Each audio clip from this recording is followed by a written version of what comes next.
Hello, hello, hello. Welcome back, welcome back, welcome back. It is Wednesday, hump day. Shout out to anybody who celebrate hump day. And if you don't, I just hope you're having a good midweek. And it's almost over, guys. It's going to get to Friday. And I hope you have a safe week going forward. And shout out to everybody who came in. All my troopers that come in early. Shout out to Young Riaz. Thank you so much. I truly appreciate you. Shout out to Miss Jalen. Thank you so much for stopping in. I truly appreciate you. And also shout out to Miss Joanne Jenkins. How are you doing, darling? Thank you so much for tapping in. I truly appreciate you. So I do. Oh, today's your day off? Okay, from college. All right. All right, you got a break there, Young Riaz. I hear you. I hear you. So just bear with me, guys. I'm telling you, if my energy levels are still it's going to pick up later on, but if it's a little low now, it's because I've been working a lot, crazy hours. You know, it's really hard to do 12-hour shifts, literally 10 days straight. It's not an easy task, but, only the real can do it anyway, right? So bear with me if my energy levels is a little bit low. So I have 3 new cases for you. These are old cases. They're around maybe say about 5 to 8 years old, but I still think they are good nonetheless. I really do think they're good nonetheless. Oh, and thank you so much, Miss Jalen. I appreciate you. Shout out to you for gifting a membership today. And we have Barry. How you doing, Barry? Shout out to you. Thank you so much for becoming a member of the Let's Talk About It membership. Truly appreciate you. Truly appreciate you. So the first case that I have is when a killer daughter thinks that she got away until her own boyfriend turns her in. Okay, so I want to take a look at this. It seems quite interesting. I did show another case, I think a day ago, when the daughters turned in their father because their father tried to implicate them into the situation of unaliving someone. So this one is in a different way. Let's see. Oh, and shout out to Young Riaz for receiving a membership. Talk to you, Young Riaz. Thank you so much. And Gen X, shout out to you. Welcome to the Let's Talk About It membership. I truly appreciate you. Oh, yes, I am, Miss Joanne. I am eating. I am eating. I was fasting last week. My fast has ended, so I'm building back into slowly. But yes, I am eating. Thank you very much. I appreciate you. Thank you so much. So let's look into this case, and I hope you guys enjoy it, okay? And just make sure you're hitting the like button when you're on your way in, commenting and subscribing, or sharing this out to anyone who might be interested. Here we go. Night when the black truck pulled into a graveled parking area near an Illinois nature preserve. 2 prostitutes got out. A man stayed behind the wheel of the truck. One, the older of the 2, took a moment to look for her cigarettes, while the other, her daughter, raised a weighted tire iron and got ready to strike. "What the hell, Chrissy?" the woman yelled out as the daughter brought the tire iron down on her head.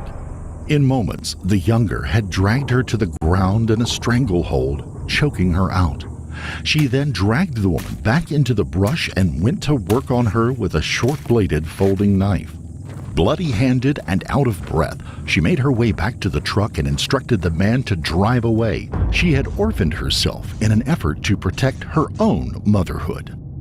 Join us as we look into the tawdry lives of Chrissy Rausch and her mother, Teresa Pullman, 2 women who had been on a lifelong collision course that ended in that fateful moment.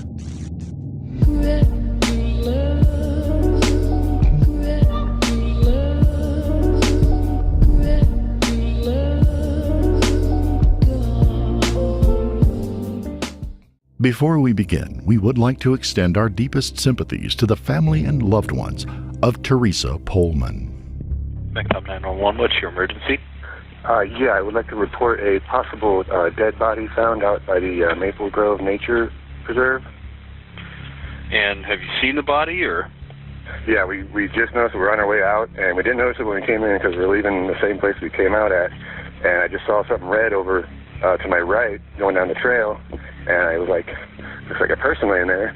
Went up a little bit further. I didn't get very close to it, about maybe 15 feet away, but no response to you said you confirm it is a person?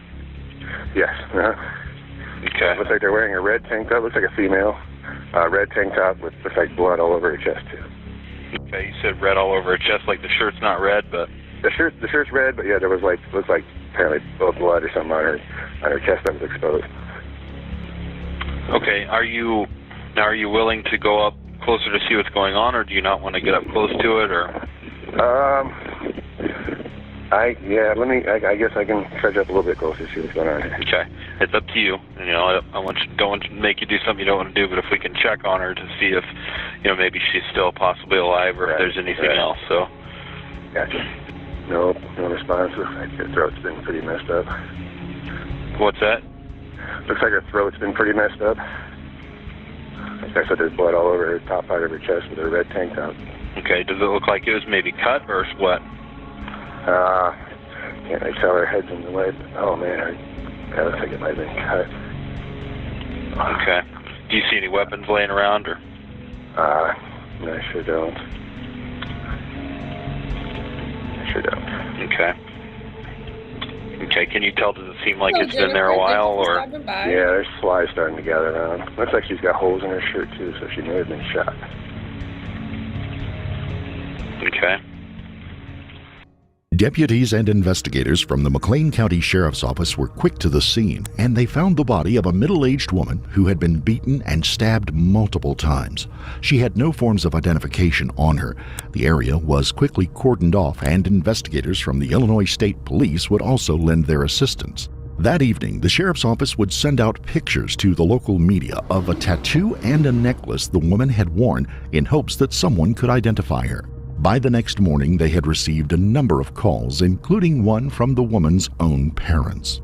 She was identified as 47-year-old Teresa Pullman, who had an adult daughter living in East Peoria, Illinois, and a young son living in Texas. Her daughter had been removed from her custody at the age of 3 to be raised by those parents. The son was in the custody of Teresa's estranged husband. Both relationships had been contentious over the years. The parents went to the local coroner's office and provided positive identification of the woman. However, her daughter, Chrissy Rausch, declined to participate, saying that she just couldn't bring herself to see her mother in that condition. Chrissy would be brought in for questioning on Wednesday, May the 5th, after she called the sheriff's department and said that she had seen her mom the night before the murder. She laid out a story of the two women living in separate motel rooms, drinking, doing drugs, and working as prostitutes. Detective Corey Beverlin of the McLean County. Let's see. Atif, how are you? Good to see you. Thank you for stopping by. I'm doing well. I hope everything's well with you. So already you can just tell that they have an estranged relationship. I just want to take point to the 911 call, right? It's hard. Like sometimes they do want you to go out there. If you see something, they want you to give them a, I guess an eyeball to see whether or not if this person is unalive or do they need actual ambulance or assistance. Like there's a possibility to, resuscitate them. But it's dangerous, right? Like you want to help people today. You want to help them. Like, oh my God, I see this blood. I want to stop the blood. You want to help them, but then if you know that this is a crime or that could potentially be a homicide, do you really want to take the chance of having your DNA, your fingerprints, and all that stuff on this person's body? And then yes, you could say, yeah, I was just trying to help them. And you could say, hey, yeah, I called the cops and I let them know that I seen this person here. But now you have to go through the weeding out situation when it comes down to interrogation to make sure that you're not the person who actually commit the crime. So I can understand why people will be skeptical, even when the operator said, hey, go and can you just see if that person is breathing? Can you just see if they're moving, or are they non-responsive? I can understand why someone could be like, I'm not really trying to, be all up in there and stuff like that, because I'm not trying to be, included in that. But to go to this case, off the bat, they have an estranged relationship. This woman was not raised with her mom. she was separated from her mom since she was 3 years old. It seemed like they touched back or linked back with each other in adult age when she became an adult. And the things that they were doing was drugs, it seems like sex work and stuff like that. So it's already like a missing piece of their mom and daughter relationship that was never formed into doing things. I don't want to necessarily say bad, but definitely vices and stuff like that. Things that has a huge toxic element in it. This is what they're doing with each other now as grown adults. So I want people to pay attention to how the dynamics of their relationship started off on the wrong foot. It really did. So let's go on. Oh, focus, Auntie, focus. Focus, sir. Thank you. All right, let's go on.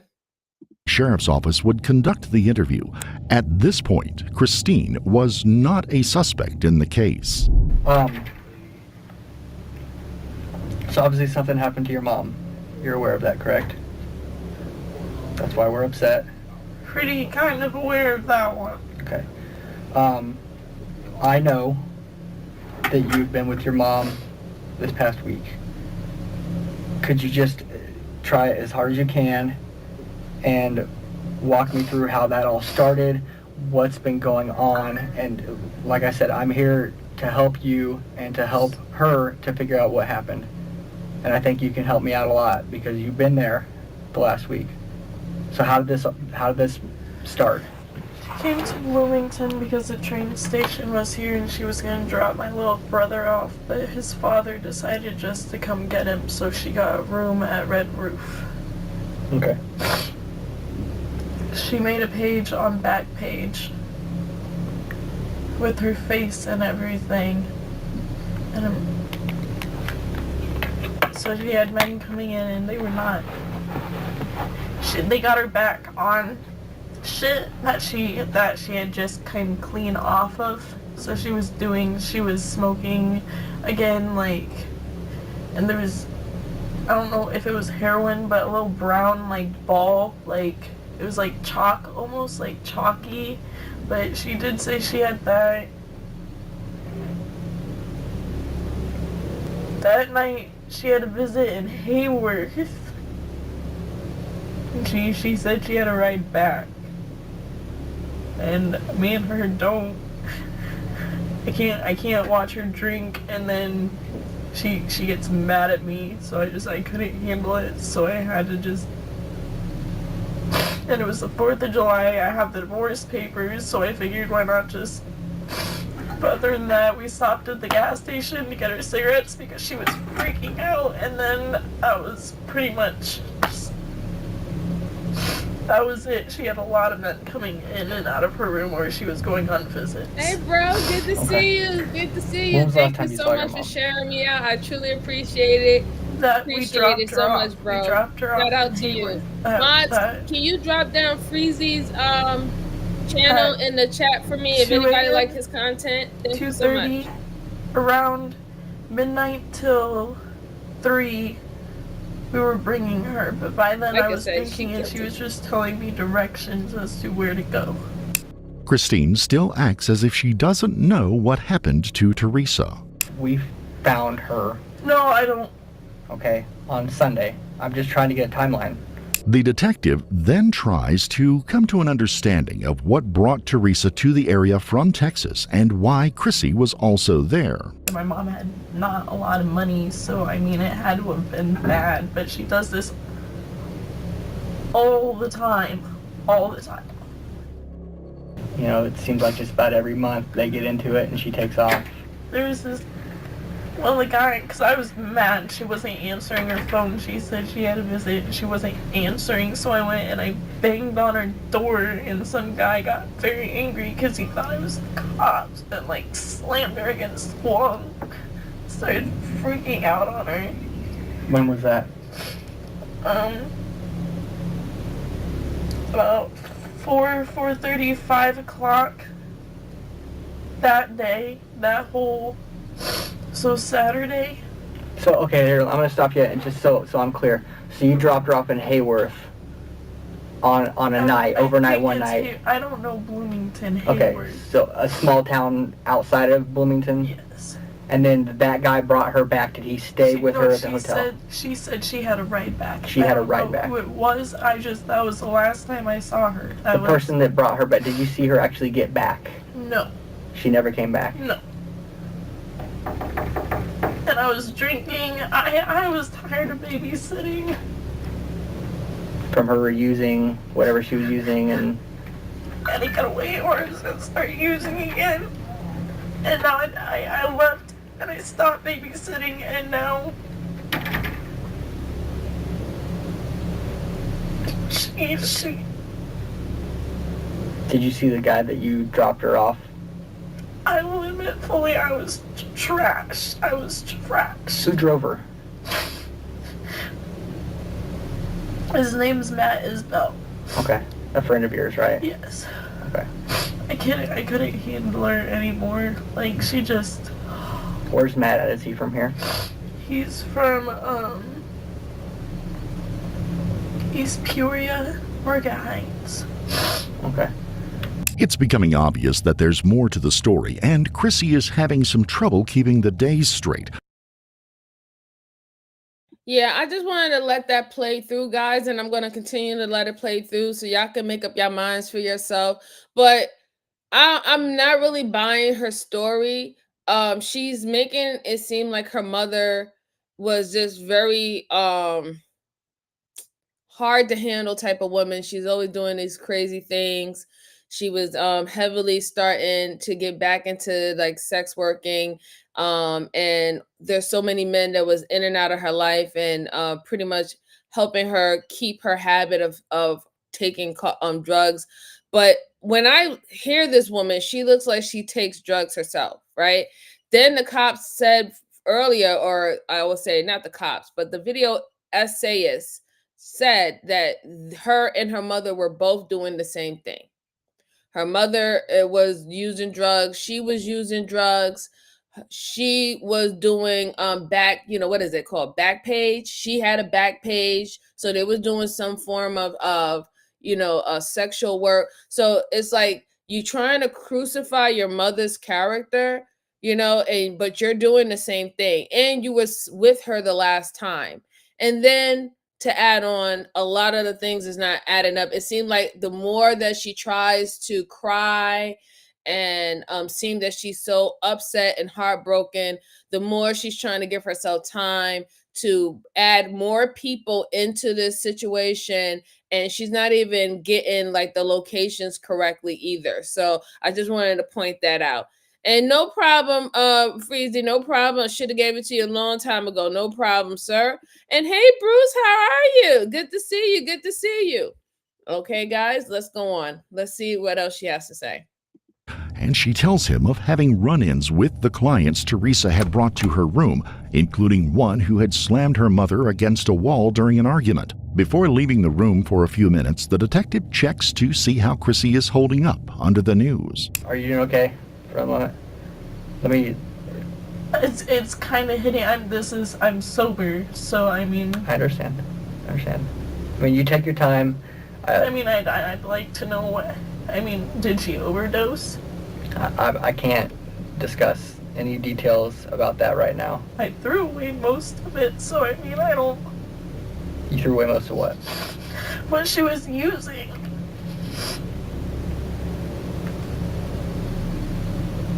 I can't tell you any details about that right now. That's the coroner's office's job. Over the next few minutes, Chrissy's emotions break through and she cries alone in the room.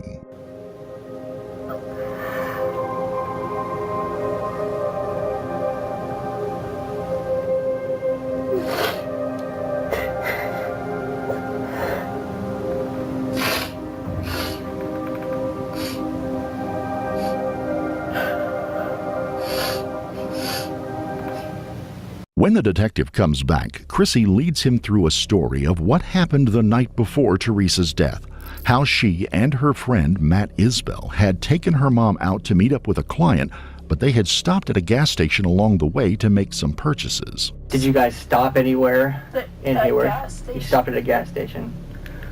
So how late would it have been that you dropped her off in what you think is Hayworth? Like 2:30, around that time. Because I was just... Did you drop her off at the gas station, or did you just stop there? We dropped her off around... No, we didn't drop her off at that point. We were going to, because her card was declined at first, and she was trashed walking around in that gas station trying to buy $112 worth of stuff. But no, we didn't. We dropped her off somewhere else. Like, we kept driving. Not very far from the gas station, though, right? Still in that same town? Yeah. Okay. What kind of car does Matt drive? A truck. Do you know what kind? Ford. What color? Diesel. Blue. Like light blue or dark blue? Dark blue. Is it a nice truck, or is it a It's a shitty truck? shitty truck. Okay. Do you think that you'd be able to show us where you dropped her off at? What about Matt? Do you think Matt would? Was he sober? Not. Well, no, he was not sober. Okay. We need to figure out I can't even where your tell mom which was at. gas station. I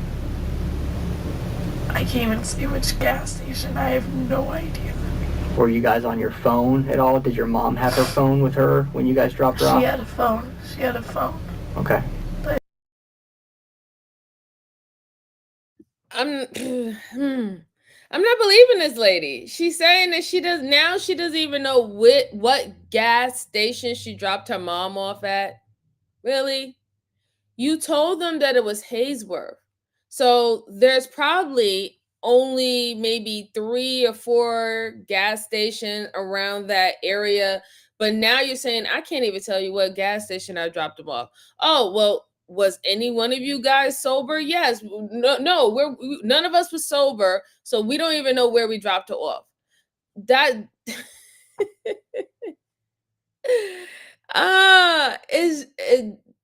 it doesn't make any sense. It's getting really annoying to me because, she's doing a really good, she's doing a good job trying to seem very, I don't know, and sad and all the stuff like that. But there's things that you're missing. If you don't even remember that you dropped her off somewhere, and you don't even remember what gas station you dropped her off. So why was you even in that area around, with your mom, right? But you remember that she tried to buy $112 of stuff and her card declined. You remember, like, it's just weird how they try to select. They try to select what they remember and what they don't remember. But all of that happened at the same time. Let's go on. Yeah, Spitfire. It seems like it. It seemed like that's exactly what she did. It's very disturbing, really. Let's go on. I mean, what about you? Did you have your phone at that point? I did at that point. Do you remember the number of the phone that you had at that point? I will be on it. You can even ask my ex. I have been switching numbers. I know. What about Matt's phone? Did you ever use Matt's phone for anything? No. Did Matt have his phone on him? No. Because he might have broken it. Like, it's an iPhone, so he shattered the glass, and every time he used it, it just kept cutting his fingers. The detective would leave her alone in the room for a few minutes before returning to continue his questioning. He makes sure to reassure her that she is not a suspect. Just so you know, I'm not here to judge anybody. You're not in any trouble. I've been very honest with you and very clear that you're here to help me. I mean, do I get answers? Because it is my fault. I mean, I left her. No, it's not your fault. Then, Chrissy provides a bit more insight into both her mom's life and her own, how they worked and lived, and what kind of relationships they had developed, and how the lifestyle sometimes got out of control. Her posting up on Backpage. And I assume that she started getting calls almost immediately after that went up. Because she had her face up there. So what's the significance of that? People know that she's a real person and it's not a fake page, or did you tell her she shouldn't put her face up there? Because you get people, and someone had just been stabbed over there. Over where? Oh, in Bloomington. Yeah, at the hotel. Is this her first time that she's? She used to do it in Texas. That's why I was adopted. Okay. She doesn't work, like she doesn't get a job. She doesn't do this, but she lives off of men 4. I'll sleep with you if you give me a roof, food, money. Okay. Did you have online ads as well? Is that how kind of you did things also? I need to figure out why you were there, why your mom came, kind of how everything... She follows me. I used to take care of her, just...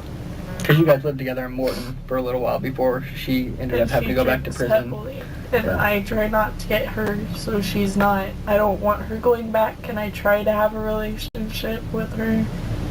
Okay. Do you have a drug problem also? I used to have a very bad addiction to H and Coke, and she was bringing it back in. I could not. That's why she hadn't been answering her phone yet, so I figured she wasn't back yet. I wanted to leave before she got back because I didn't want to Sure. explain. No, I completely understand. And then Detective Beverlin brings her back around to the events of that night when Teresa was killed, when she inadvertently gives a statement that could be tied directly to a piece of evidence that would be found at the crime scene. And then, did you, right when you got off the freeway, is that where the gas station was? Pretty sure, yes, because she was about to jump out of the truck to get a cigarette. Okay. Yeah, Miss Jalen, they both was toxic. It definitely seemed they both was toxic. But I want to say that I love that the detective knew that he needed to use the ego up approach when interrogating this woman, right? For her to open up and for her to trip over her words, she needs to feel like someone is on her side. She needs to feel like someone understands everything that she's going through and everything that her mother put her through, right? And she's willing to tell anyone about what kind of mess her mother was and why she couldn't deal with her anymore. And I was into drugs. She wanted me to get back into drugs. I couldn't have that with her. And mind you, even in that's not a bad thing, right? That's what you're supposed to do. When you're recovering from something, you should remove yourself from that type of element so you can continue with your healing process.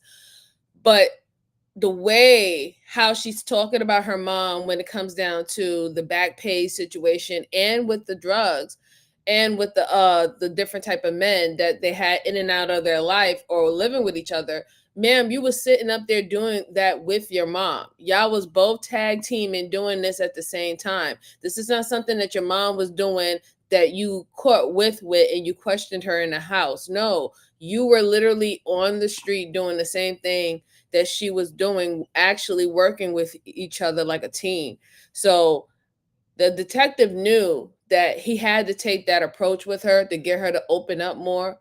Because if he would have came at her with the hard up alpha approach, like, I got you, you're in trouble, I'm throwing the book at you, she would have faltered. She would have just like, oh no, I can't do it. Like, he would have been able to get nothing. But this approach is the perfect approach for this type of suspect. Coddle their ego. Let's go on. And then I went in and I bought a Black and Mild. So you actually went in and bought something too at the same place? Yeah, while I was waiting for her to try to... And you're sure it was a Subway that was inside there? Yes, it's a Subway because she was going to get a sandwich, but they were closed. Okay. In the grass near Teresa's savaged body lay a single red cigarette lighter, one that showed no signs of being out in the weather for any period of time, and more tellingly, the plastic-tipped butt of a Black & Mild cigar. After the killing, had Chrissy stopped for a smoke to steel herself against what she had just done? Chrissy would continue her story, saying that after dropping her mom off at the location, her mother had reassured her that everything was going to be okay. And then after you dropped her off, she said that she has a ride home. Don't worry about me, Chrissy Bear. I've got a ride. And then you and Matt headed back to the hotel that you guys were at. And then I grabbed the alcohol she promised me I could have in her room. Which is now really horrible because I just...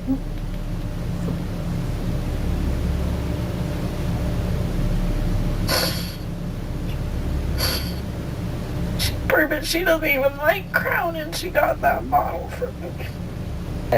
I'd like you to let me know where you're at, just in case you're not in any trouble. I can't say that enough. But I think that of anybody, you're going to be the one that's going to be able to help me the most because you spent the most time with your mom, okay? You don't think it was selfish that I left her, right? No, I mean, it sounds like you put up with a lot while you were there. And it sounds like she was... You know, it's possible that if what was going on continued, she might have drug you into a part of your life that you didn't want to go back to. So, I mean, it's easy to look at a situation from, you know, the future and look back and say, I wish I would have done this differently, but we aren't all afforded that privilege, so... The interview would end soon after, with Chrissy saying that she really had nothing else to say. Detective Beverland, though, would give her one last chance to come clean as evidence outside of the interview room started coming together. Hope everything's well. I can't really say more than that. I know, and you don't have to. I understand. Everything you've told me has been the truth to the best of your knowledge, is that correct? Okay. While family members, especially ones with strained relationships, are oftentimes suspects in murder cases, the Sheriff's Department were still operating at that time of the questioning that Chrissy wasn't connected.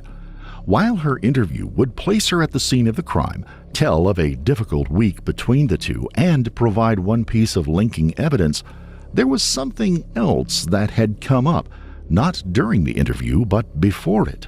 Chrissy was living in East Peoria at the time and did not have her own transportation, so members of the McLean County Sheriff's Office had to come and get her and then take her back when they were done.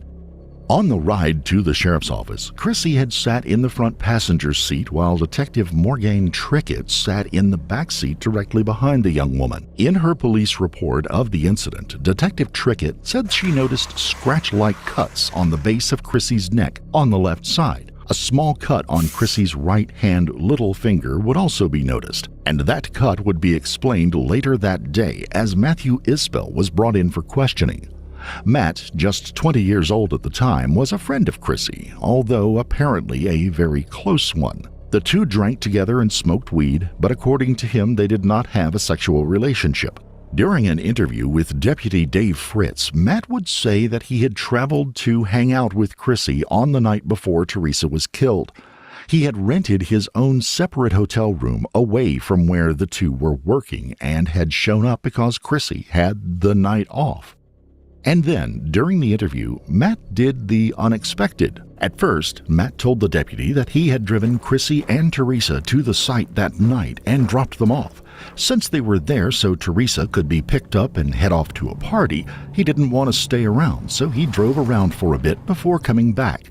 When he did, only Chrissy was there, as he expected. He then said that he drove back to the Days Inn Motel where they grabbed a bottle of Crown Royal from Teresa's room number 423, before going back to his room to drink. When asked why there were inconsistencies between his story and Chrissy's, Matt just completely broke down and told the grisly tale of what had happened that night. Chrissy stabbed her mom, Matt began. He explained that earlier in the weekend, Teresa had said that because Chrissy had gotten her sent back to jail for a probation violation 2 years before, now Teresa was going to tell the police about how Chrissy had been working as a prostitute. Chrissy, at the time, had been fighting to regain custody of her 2-year-old daughter. This kind of information would mean there would be no way she would be able to get her own child back. It would end up mirroring the situation that had happened to Teresa when Chrissy was just 3 years old. Matt said that the location they had taken Teresa to had been given to Chrissy by her pimp and was a place he had used, allegedly, to dump bodies in the past. He had advised to drag the body off into the bushes, take her purse and ID, cell phone, and then leave. Matt said the pimp told her that he had connections that would take care of the rest. Matt said that the tire iron was used in the incident was one from his toolbox in the back of the truck. It had been modified to have a hammerhead welded on one end. That was the end Chrissy had used to hit her mother. He said he was sitting 15 feet away in the truck when the attack began. He said he tried not to look. He did not want to see what was happening. But he looked up when the older lady yelled out, "What the hell, Chrissy?" Chrissy then yelled out that this wasn't going to end the way she wanted it to, and he saw her drag Teresa to the ground, put her arm around her neck and put her in a chokehold until the woman quit moving. Then Chrissy dragged her into the bushes, was gone for a few minutes, and when she came back out, her hands were covered in blood. Chrissy was also trying to staunch the bleeding from a cut on her little finger and used a long-sleeve Harley-Davidson t-shirt she had been wearing. She was also carrying a knife. The two would go back to the Days Inn motel, as he had said before, but they went to Teresa. Wow. What's this guy name again? Matt? Matt was not playing no games. He's like, look, I might be a dirtbag, but I'm not going to jail for life for another dirtbag. I'm spilling all the beans. He said, I am telling everything. I am not leaving not one rock or stone overturned, sir. I'm going to tell everything. This is crazy. Absolutely crazy. So apparently it seemed like she unalived her mom because they had a horrible relationship, and they also had a horrible working relationship as working girls. And her mom threatened her that she was going to let the cops know that she's working and to get her child taken away from her. And at that point, that girl, she's not close to her mom, right? Because she wasn't raised with her mom, because her mom was doing that when she was 3 years old. And that's why she was taken away from her mom. So she just felt that she had to unalive her mom. Like, she's not going to let her mom, in her mind, she's not going to let her mom continue the family curse of girls being raised by other people or other family members. The selfishness of it all. This is crazy. He told everything, like, Jesus. Teresa's room, Chrissy had also taken time to thoroughly wash her hands in the bathroom sink, leaving the bloody knife on the counter. Matt would leave the next morning, but he said Chrissy must have gotten a ride with her pimp back home. Later, she would get Matt to meet her and the pimp at Denny's restaurant in Perkin, Illinois. Matt said the man told him he would take care of disposing of Teresa's ID and other effects along with the knife. He said that Matt and Chrissy would have to get rid of the tire iron and their cell phones so they could not be traced back to the scene. The pimp then told Matt that if he gave up any information, that he knew where Matt's family lived and that Matt's mother would be next. Immediately after the meeting, as Chrissy and Matt drove away, they were driving across a bridge on Highway 150. Chrissy attempted to throw the tire iron out of the truck, hoping it would fall into the river below. She missed, however, and hit one of the bridge pillars, causing the weapon to land in the roadway. Matt would circle the location on the map where it had landed and then provided the officers with that drawing of where the tire iron should have been. Shortly thereafter, Detective Trickett was able to recover the weapon right where Matt said it would be. Matt would be placed under arrest for the murder of Teresa Pullman. Deputies would go back and pick up Chrissy Rausch. According to Detective Trickett's police report of the incident, the officer knew this was going to be a close matter of timing. They knew from the earlier interview that she was supposed to check out of the Motel 6 later that day. When they arrived at her room, there was no answer at the door. They entered the room as a welfare check and to make sure that nothing had happened to her. She wasn't there. The officers, with the help of the motel manager, waited in the next room for Chrissy to return. When she did return, they quickly knocked on the door and asked her to return to the station with them for a few questions. Detective Trickett said that Chrissy's demeanor had changed greatly since the last time she had been seen. Now she was agitated and nervous. As they asked her a couple of questions, she went across the room, grabbed a glass pipe that she used to smoke marijuana, and tried to light it up right in front of the police officers. They brought her directly back to the station. You were pretty upset last time you were in here. Yeah. I mean, I'm because not... I was feeling like that was my fault. Well, I mean... And I'm realizing her decisions aren't. Yeah, her decisions leading up to what happened to her were her decisions, and I agree with you on that. But I think that there's something that you're not being very forthcoming about. There's not at all. While we continue, I just want to see how her mannerisms of how she's sitting in the seat is completely different from the first time they interview her. Because the first time she was lying, she was playing the good girl who's concerned about her mom, and her mom has been doing so much stuff, but I love her so much and I don't want to let her go, and having a hard time with that. But now this new time, she's like more on the defense. She's more about just protecting herself, even to the point where she's saying, well, her mother pretty much, she got what she deserved. You even heard her in her voice. She was like, it's not what the things that she decided to do is not my fault. I came to the realization of that. That's some wicked stuff to do that to your mom. And it's funny because Matt told everything, but he thought that he wasn't going to be held accountable. I don't know if he's going to get a good defense attorney, try to take a plea deal, because he didn't actually unalive her mom, but you had a part in it. You knew about this pimp, you knew about the whereabouts, you knew about dumping it. You said you sat in the car like 5 feet, 10 feet away while she was doing all that, and you didn't try to stop it. So at that time, you was helping her with the situation, even try to help her get rid of the evidence. So even all that telling and singing like a canary, you still involved in this, sir, because and not once did you say that you tried to tell her to stop, that you tried to call the police, that you drove her to the police station. Not once, Let's go on. You won't find anything because I didn't do anything. I didn't.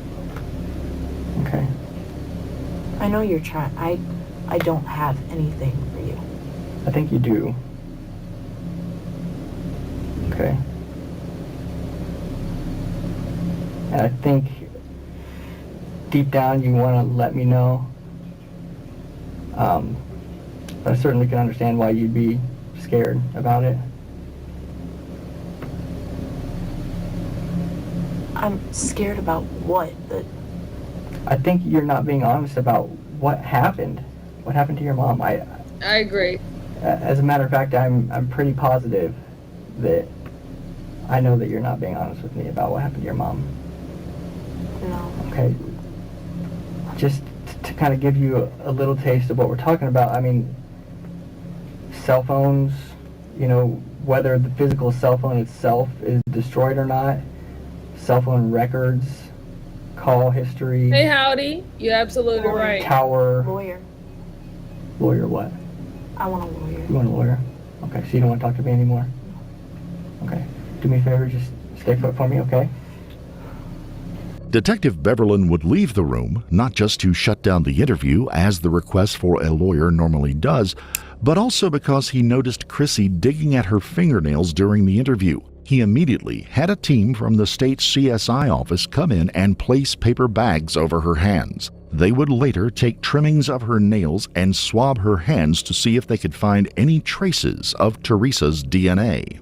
They left her alone in the room for a long time, After an hour and a half, she begins to lose her composure. I didn't even do it.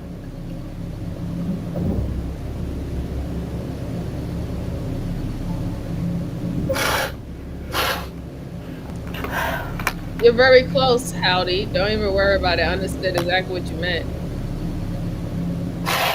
While it is very common in interrogations to leave suspects alone with their thoughts and feelings of impending trouble, in this case, Detective Beverlin was just down the hall in another interview room talking with Matt Isbell, who had been brought back in from the lockup. There were some issues he wanted to go back over with the young man, especially in light of some of the evidence they had found.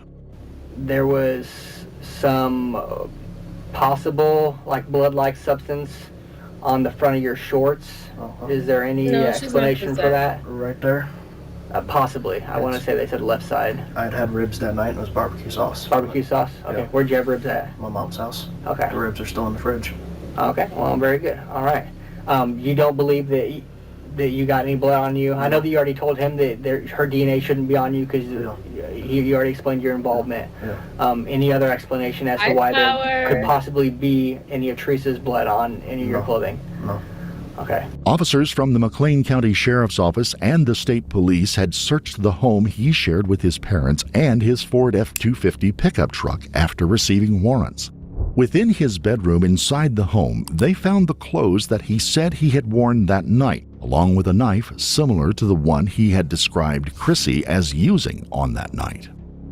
The truck would provide few clues at first glance. It was a mess inside, and it was easy to see how Teresa could have been occupied at the time of the attack looking for a pack of cigarettes, and just as easy to see how the weapons used could have been hidden basically in plain sight.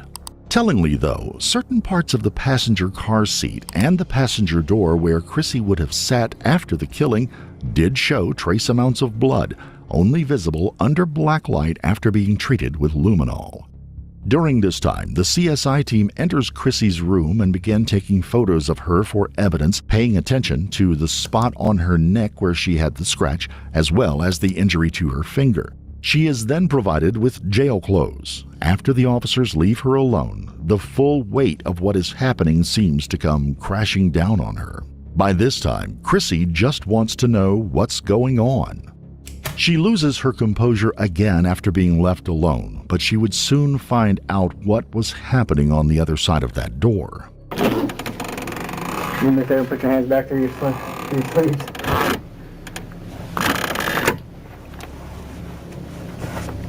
And you just stand up, turn around, place your hands right behind your back. You're being placed under arrest for murder. Both Chrissy and Matt would be booked on charges of first-degree murder in the death of Teresa Pohlman. A search of Teresa's motel room on the day her body was found had turned up a number of pieces of evidence, from a small plastic-wrapped ball of heroin, cell phone boxes, and even traces of blood in and around the sink where Chrissy had allegedly washed her hands after the killing. The evidence linked up squarely with the stories that had been told by Matt and Chrissy. The coroner's report would list out a litany of damage done to Teresa. Within, it detailed a blunt trauma injury to her head, evidence of strangulation that led to death, over a dozen stabs and slashes to her neck, throat, and another 12 stabs to the woman's chest. Chrissy would plead guilty to first-degree murder in December of 2018. She would be sentenced to 40 years, a term the judge defended by stating that even though there were mitigating circumstances and letters of support stating that many felt she could be rehabilitated, the very cold, calculated, and brutal nature of the crime demands that a sentence be imposed that is significant. Matthew Isbell would plead guilty to second-degree murder the following July and would receive a 12-year sentence for his part in the killing. While the man alleged to be Chrissy's pimp was named in the interview process, he was interviewed by local law enforcement and they were unable to tie any charges to him. His alibi and the police reasonings for not further investigating were redacted from the records. In the end, Chrissy had been brought into this world and caught up in a chaotic whirlwind of her mother's life from the very beginning. Even though she was rescued from it by family members and given a new adoptive family, she would fall back into the chaos once again. Her life proved that some troubles might truly be inherited, and down deep inside, there was a part of her heart that could not be softened. And, as her Facebook intro would attest, that part of her was very much something she embraced. Her credo reads, "I ain't sorry for what I dish out. You sit back and eat it, so not my problem, love." If you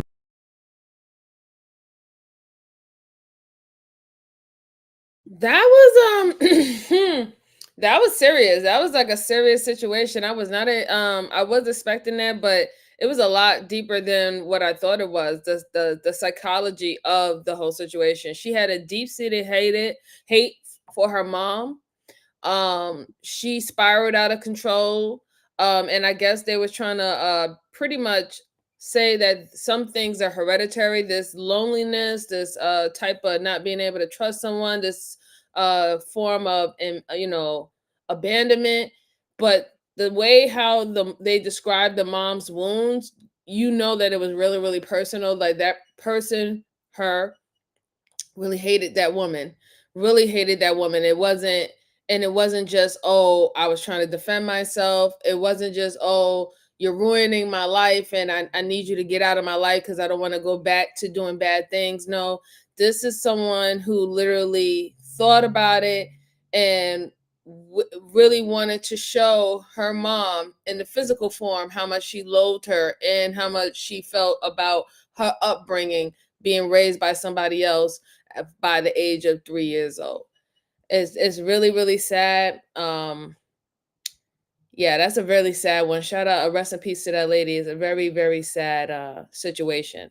That's not good, and that's not good in any way. And then, like I said, if she said that she did this because she didn't want to be away from her children, ma'am, you got 40 years now. You're gonna be away from your children for a very, very long time, especially if your children is little ones. They're gonna be adults. Right? Your daughter, she's going to be an adult. She'd probably be married with her own kids by the time you get out. It's really sad. All right. So the next case that I have for you guys is I want to go over how a serial killer pretends that he doesn't know that he just went on a murder spree. So we're going to take a look at that. He's going to try to manipulate the detectives as if he wasn't caught on many different areas doing something. So we're going to look at that, and just make sure y'all hitting the like button while y'all coming in, or just stopping in to say hi, and share this out to anybody who like to review these type of cases going forward. Let's go on. You're probably the last person that saw these 3 girls alive. Would you agree with that? Yeah. Okay. Well, the coincidence that comes into play with Stark County is you're probably the last person that saw Gene and Bobby alive. What? On June 12, 2017, the bodies of Suzanne Taylor and her 2 daughters, Kylie and Taylor, were discovered by Taylor's boyfriend in their home in North Royalton, Ohio. And I arrived and all the cars were in their exact spots. So it was very weird that all their cars were there and no one was home. And I later learned that she missed the emergency softball practice because her mom helps run it, and Taylor's one of the best pitchers in Ohio, and she coaches the leagues.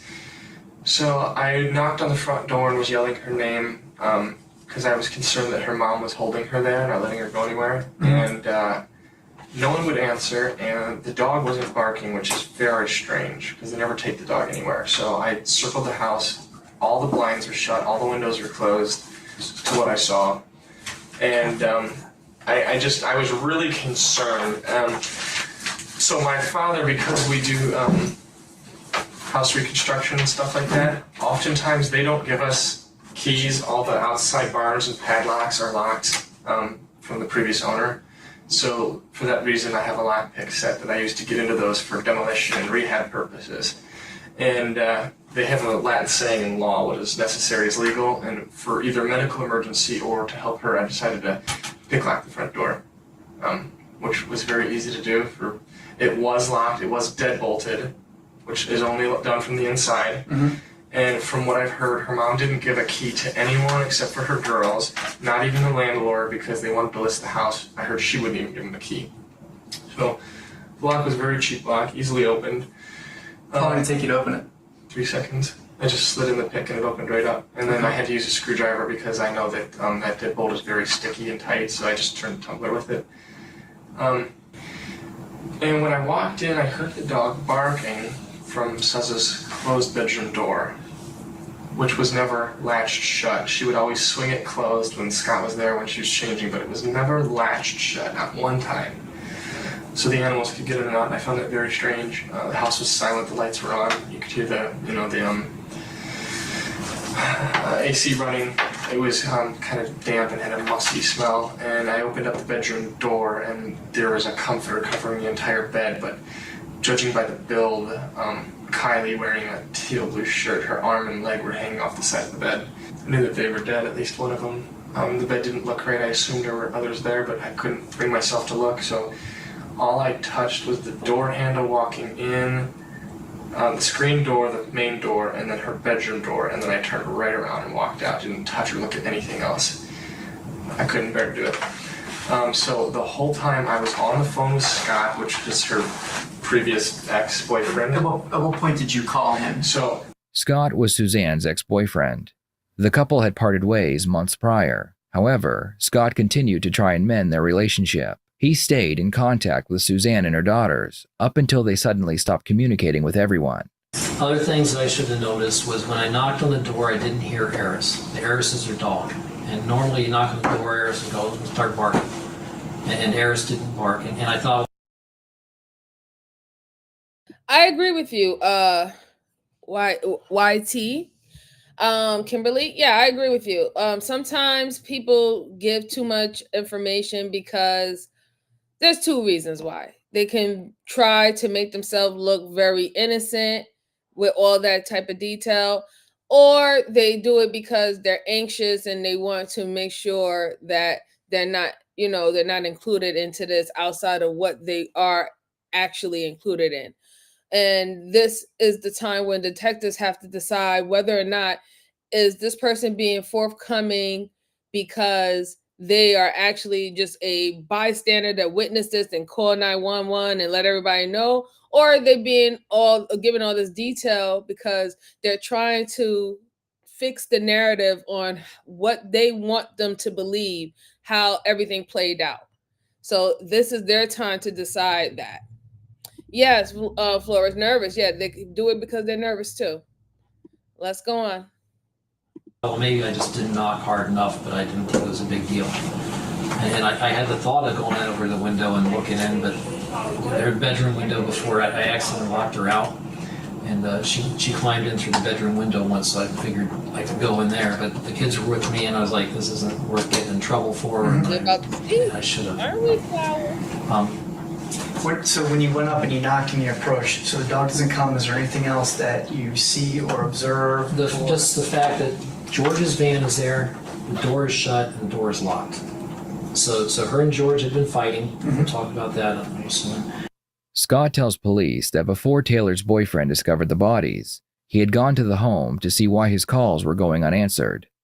Before he left, he noticed that the van of a man named George Brinkman was parked in a very strange spot. And then the van. And then the van. The van was not parked in the driveway. It was parked in front of the dining room window. Okay, is that odd? Yes. So normally, at least when I'm there, and I've seen him before, he'll park over by where Taylor's car is. And when we were both there, it'd be one after the other. So the spot in front of Taylor's car was open. Like, is he in the grass? He was in the grass, yes. Back, so, So you pulled in nose first, or was he back there? Back in. So you have the house and the bedroom. Is that typical? No. And his car's right here. There's like a bush right here. The porch is right here. Susan's car's right here. But so he's backed in. Here's your, I call it the dining room. The dining room table's right here. Okay. He was backed in, so facing out. In the grass? In the grass. That's odd. Tell me about George. All right, so George is a friend of hers, apparently from childhood. I met him. He lived in his van, or I believe he still does live in his van. And she said that he always had a crush on her. So she said that he would constantly ask her, "How do I get a girl like you?" So there was that kind of context. So then I start coming around. And it's the December time frame, and she's like, "I'm not going to let a friend freeze to death in his van on the street." So he was spending a lot of nights at her house. And then when I started coming along and spending nights, he was like, "No," it kind of went away. Apparently, over the past few months, that relationship has gotten worse. And she's like, he doesn't talk to me. When he does, he's a complete ass. And it got to the point where normally we went to Disney at the end of last month, and she says, normally I would ask George, and she's like, he won't do it. So as to where he wouldn't even help watch the dog. Wow. Then she even made the comment that, well, it's probably just as well, because if he did, he'd probably put my underwear on his head and dance around. Jeez. Because she was pretty convinced that he had a thing for her. Okay. So I never saw any moves on her. Okay. He never talked to you about it? Not about Susie, no. Okay. At the beginning, apparently, he said, "Yeah, you should go out with her." But then what it seemed like was when the relationship took hold so fast, he was not happy at all. Okay. In January, I Facebook friended him. Mm-hmm. He has a George Brinkman account. I went to Facebook friend him, and he blocked me after that and stopped using that account and went to this other account called Crimson Guard. Okay. Because I tried to Facebook friend him, which I thought that was completely odd. Mm-hmm. He's not afraid to threaten to beat someone. Did he ever threaten you? He's not threatened me. He's threatened Dale, but Okay. Dale may have needed a beating at the time. But he. What about Susie? He's never threatened Susie, and that I've seen. Okay. And I don't think she'd take it. So I don't think I haven't seen that, but I don't think he's all there. I just don't think his action. He's seems like he's prone to violence. I haven't seen him physically do it, but I've had him in the house where he's threatens like, "I'm gonna go outside and beat your ass," and that type of threats, and trying to hold him back. They grew up together. I understand that he dropped out of high school his senior year to go to the military, and Going ranch? What he did? I think it was the Army, is what somebody said. But Okay. You don't know that's not firsthand knowledge, and Okay. I believe I got that knowledge after this case started. Okay. But I will tell you, I cannot reconcile the fact that his van was at the house with the door locked. It makes absolutely no sense to me. Do you remember the exact time when that was? Oh yeah. I just want to go back to it again. It was 4:29. With this new information, the hunt for George Brinkman begins. It starts with a phone call to George where he promises to come in for an interview, but when he doesn't show up, the police find him and it ends in a 9-hour police standoff. Yeah, good morning, Terrence and Karina. This standoff ended about 30 minutes ago, and we just spoke with the Brunswick Police Department, getting us details about how this standoff ended.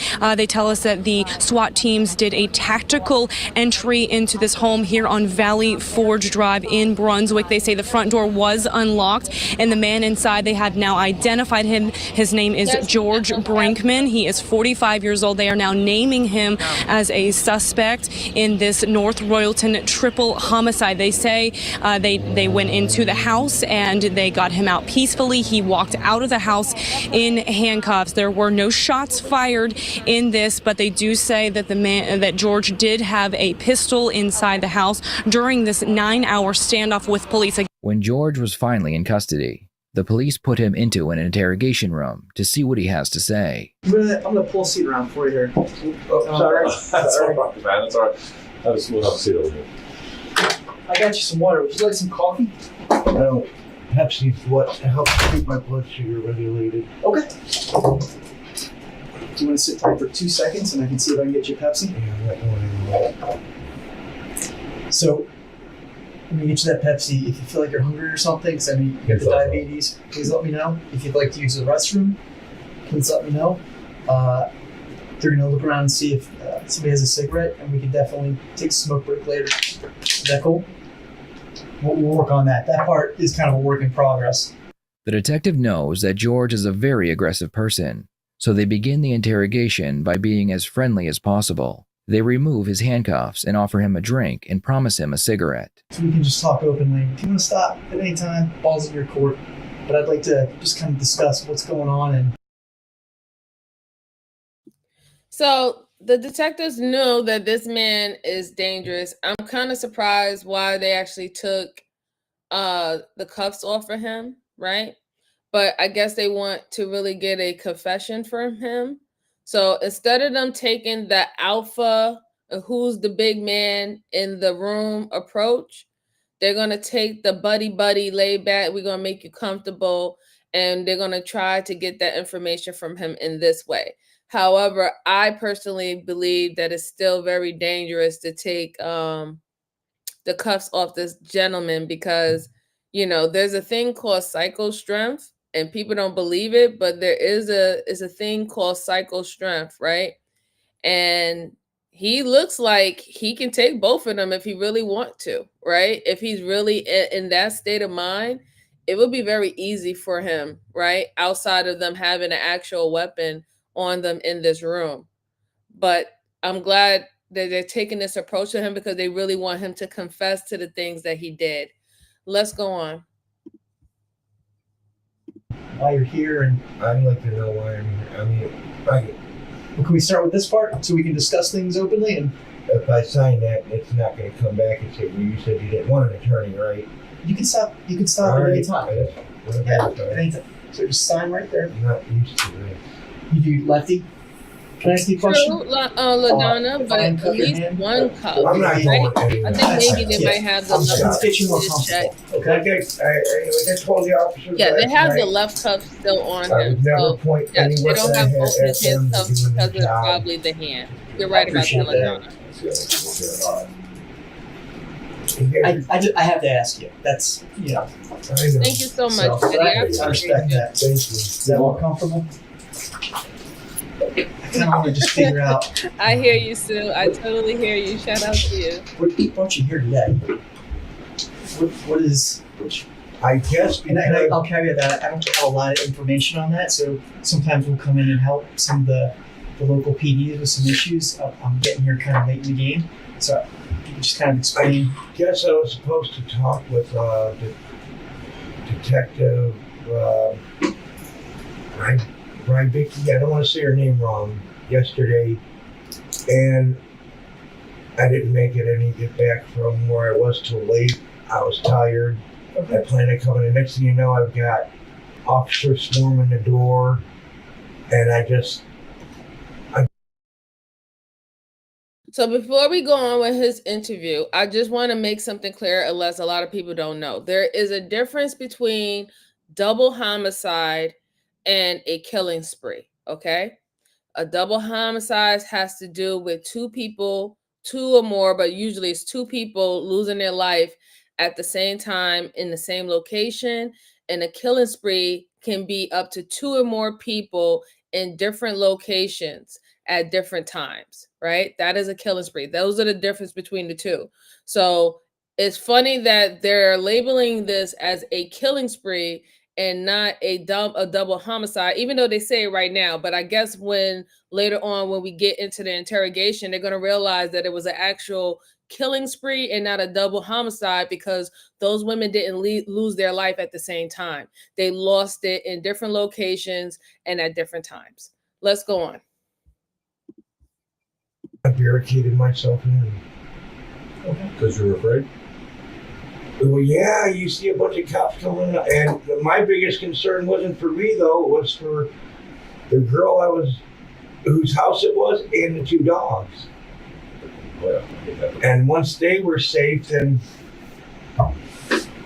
Who are you staying with? Her name's Amy. I've known her since we were tadpoles, I guess. She's like 9 years younger than me. Are you guys like, is there like a family friendship?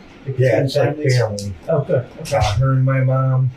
Her mom and my mom were best friends growing up. Her mom's the one that got my mom away from my abusive dad. Okay. And then they ran into problems. They stayed with us for a while. Did you ever experience any type of abuse? Or was it directed towards your mom? Or was it a It little... was directed towards all of us. The detective spent some time asking George about his life leading up to this point. George claims that after high school he joined the military. After that, he did various jobs all over Ohio as he struggled to keep his head above water. He also spent time in prison, mostly for writing bad checks, criminal mischief, and disorderly conduct. Eventually, he would be forced to live in his van and do odd jobs in North Royalton. What brought you here today? I'm trying to make that connection. So there was an issue with the police last night. What was that related to? Yeah, what's that related to? Like I said, I thought I was supposed to talk to a detective, Vicky. My friend Sue and her 2 daughters, I guess were killed this weekend. And I know I saw Sue Saturday, and I saw the girls as I was pulling out of the driveway, and I guess I'm the last one to see them. Okay. And I guess her boyfriend found them. Taylor's, that's the oldest daughter. Mm-hmm. Me and Taylor had this bond. It was ridiculous. I've known Sue since grade school. And I was there when Taylor was first born. We lost contact over the years. Mm-hmm. And this recently got back in contact about 2 years ago. And me and Taylor hit it right off. I mean, it's like we never lost that bond she had when she was born. And then we were sitting there watching Jurassic Park. And I don't know if you've seen the movie. Yeah. Where the little Timmy's on the fence and they're yelling for him to jump, jump, jump, jump, jump. Yeah. And he gets blown off into the Dino Man. Well, she called me the Dino Man. Her name is Timmy from then on. That's fine. No. What? And I just want to add that what this guy is doing is very strategic for someone who is a manipulator. And we do tend to see that in people who have antisocial personalities. They try to humanize themselves in a situation when they did something that's inhumane, right?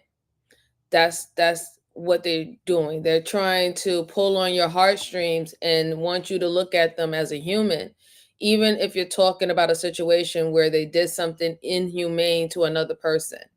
The whole bringing up the Disney movie and all that stuff like that, all of that is strategic. That's not what they asked him. You know, they asked him something specific, and he went into all this character building of his bond with this said woman to make it seem like he wouldn't do nothing like that to her. Yes, Miss Jalen, Jada mind trick. For real, for real. Let's go on. Because I should have been there for Saturday.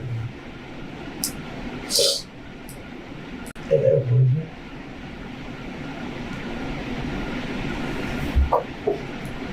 it. Don't. Just careful, man. Take a second. Been eating me out this whole time. George starts by describing his relationship with the 3 women by saying that they were like family. George then gets very emotional when he talks about how he should have been there for them and stopped whoever took their lives. George's acting doesn't faze the detectives at all because there is far too much evidence pointing in his direction. You said something interesting to me. You said that you think you might be the last person to see them alive. Yeah. What makes you think that? Well, I know when Sue and I were talking, I was having issues with staying around the area. I had asked her if her and I could just talk because I didn't want Taylor to get upset if I was leaving. And she would have. Leaving? Yeah, I was tired. This happened because of work Friday. Okay. I got angry, I got upset. The project is not going like it should. And instead of hitting what I thought was a fake wall, it was a real wall. Made of cement. Okay. Yeah. Real wall wins every time. Yeah. I found that out. What was so stressful that made you want to hit the wall? Fake or I want to hear real one, but the project's not going as fast. They really screwed us with the projects this year because we're supposed to start 2 in April and these 2 in May. They put them all 4 together. In which month? In May. Okay. So we had to find 2 other people to run the other 2 warehouses. Now Jason and I ran the main ones. None of the carriers I usually have can work for me because they're working at the other warehouses because they're closer. And it's been doing this from, and me and Jason, he sounded a little pissed off on the phone because he is the boss, I understand. And it came down to him paying you sitting around and doing nothing, blah, blah, blah. I'm like, you're right, I'm sorry, And then as soon as I hung up the phone, I just swung at the wall. George was never asked what happened to his hand, but the first chance he gets, he explains what happened. George has what is called a boxer's fracture. As the name implies, it usually happens when a person punches an object at a high speed.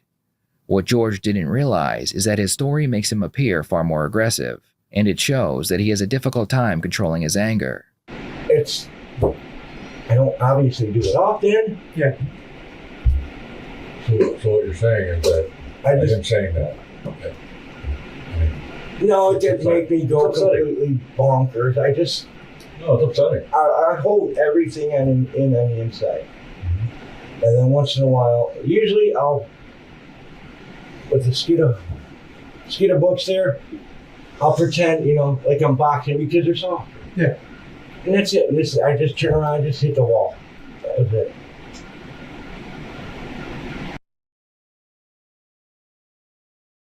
Yeah, he's talking too much. He's talking too much.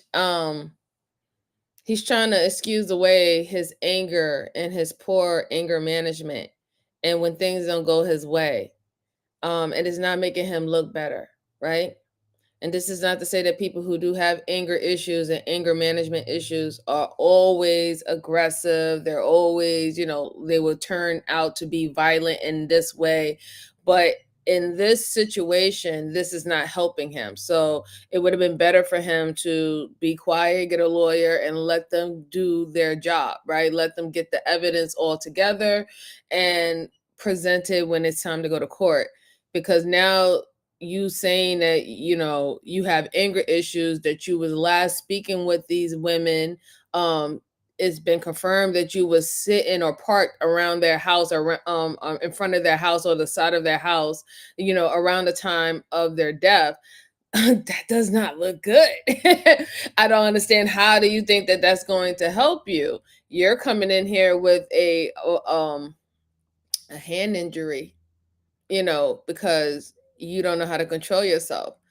You saying that you hit a wall, they don't know that. At the end of the day, the detectives are dealing with a crime scene, right? And they didn't go into too much detail, or I don't remember if they went into too much detail what was the cause of death for these women. But even in that doesn't look good. Let's go on. I soaked it. When I saw Sue Saturday, she gave me an ace bandage she had and said, you better wrap it and get it taken care of, and how she is. And I'm like, yes, sir. Okay, what are you doing later? Just to get her off track of it.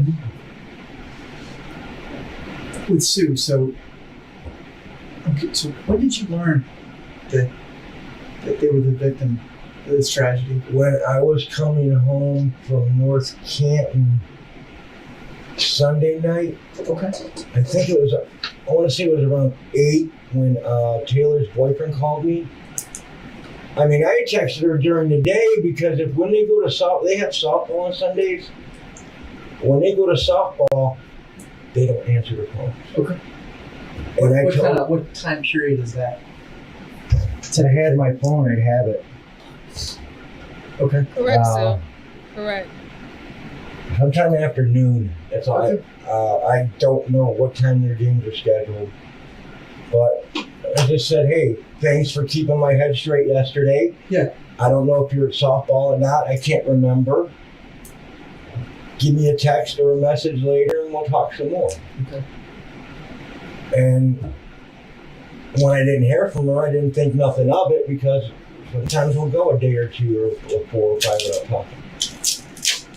And then I get the phone call from Dale and I'm like, no, you're joking, right? And he said no. The detective is about to pull out a picture of the 3 women and show it to George. George's only defense is that he was so close to the family that he would be incapable of taking their lives. For this defense to work, he must show the detectives how much he really cared for them. Just for my own understanding.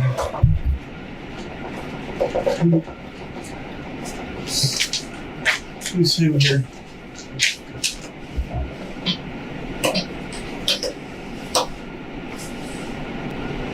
I'm not trying to upset you. Absolutely, Joanne. He sure does. Like the sound of his own voice. That's Kylie, that's Taylor.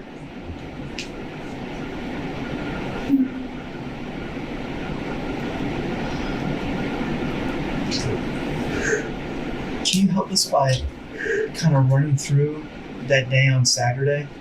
Just what you remember? I know it's hard. It's the hardest thing. Just run through. I can tell you, Andy and I do this a lot. We get it, we understand. But you can help us. I mean, that's the thing. That's what we're here for. We're trying to do that. So your help is important. That's what we're talking about.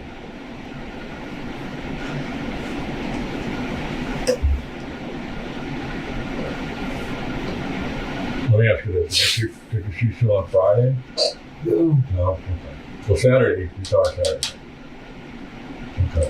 I asked if it was okay if I come over around 1 because I work till about 12. Did you do that? Do you remember, was that done by text message or did you call her? Or how did that? Text message, we never really talked on the phone. Did you have anything to do with any of this? What happened to them? We're gonna. I had to ask that to Everybody.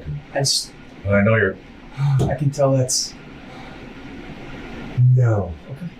Good. And can you help us work through? Can you help us work through kind of? Rest of them.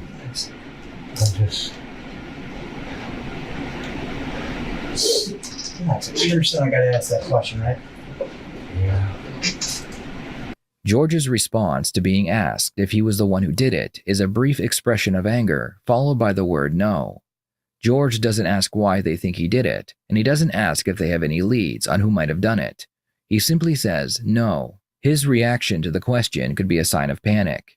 He may not be sure what the correct response is, so he grabs his Pepsi to give himself a few more seconds to think. Can you run through to the best of your knowledge or your recollection what you recall of Saturday? I guess is that the What time do you get up on Saturday? Yeah, start from the beginning of Saturday. I know it's hard, and I know you don't want to do that, but you know what? Like I said, it's all about help. So I wanted to say this, like, people who believe that they didn't do something and someone accused them of something, they will react in that way. Some react as in, I don't care what you say because I know I didn't do it. And others will react like, no, are you kidding me? Like, they'll get a little aggressive.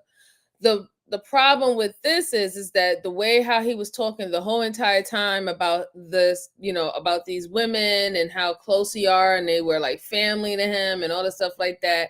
And then for him to turn into this direct, no, it was a completely different tone than how he was talking through this whole interrogation, which raised flags to him, right, for them, right?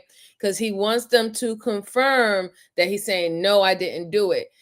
Mind you, you have to keep all this in mind that these detectives, they are already running things through ballistics. They're already having things go through forensics while they're sitting there interrogating you for 2 to 3 hours. So they already have some form of evidence that put you at the scene of the crime. And now they want to see whether or not if your timeline from when you spoke to them and when you were no longer in the location doesn't match up, right? And he doesn't understand that. So it's quite weird. It's really quite weird at this point. Let's see. Joanne said, like Sue said, he thinks he's smarter than the two detectives. I agree. He really does. Flower said, dang, I had to run to the store. Oh, good to see you, Flower. Thank you so much. I appreciate you. Hopefully you come back before you, hopefully I'm here when you come back. Yes, Lydia, Academy Award goes to... Yes, and a very subdued answer. Absolutely. I totally agree. Like, it's just like, no, I didn't do it. But let me go sip something. Let me go sip something because I have a lip fixation where I need something to parch my, my throat so I can give myself a couple more times to say something if they ask me another question. Let's go on. This is insane. Around 7. Do you remember, did you get to work? Oh, sorry.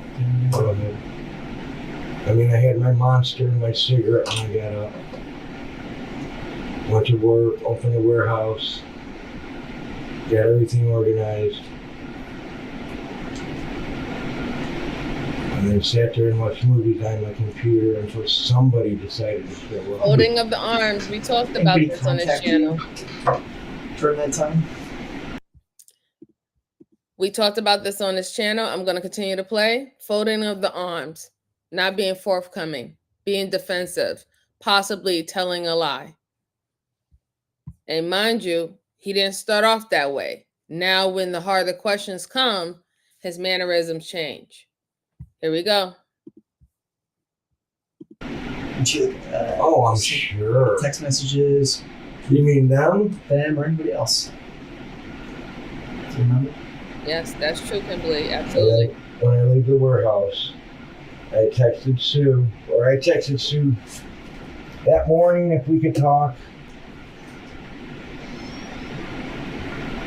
I said about 1 o'clock, and she said that's fine. She said the girls might not even be home by then. I told her I wanted to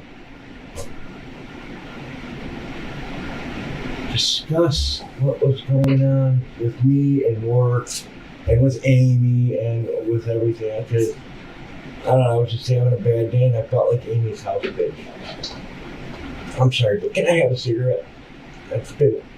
I hate to say it again. Please, and I'm a 2-pack a day smoker, so I'm kind of hurt. Can we get through Saturday? I'm sure we can do it. Yeah. I know. I know we can do that. I'm sure we can do it. All right, so I call Sue, text Sue, sorry. Told her I'll be there at 1. All right. I show up at 1 o'clock. As I'm backing my van into her front yard, her and her girls are pulling in her car.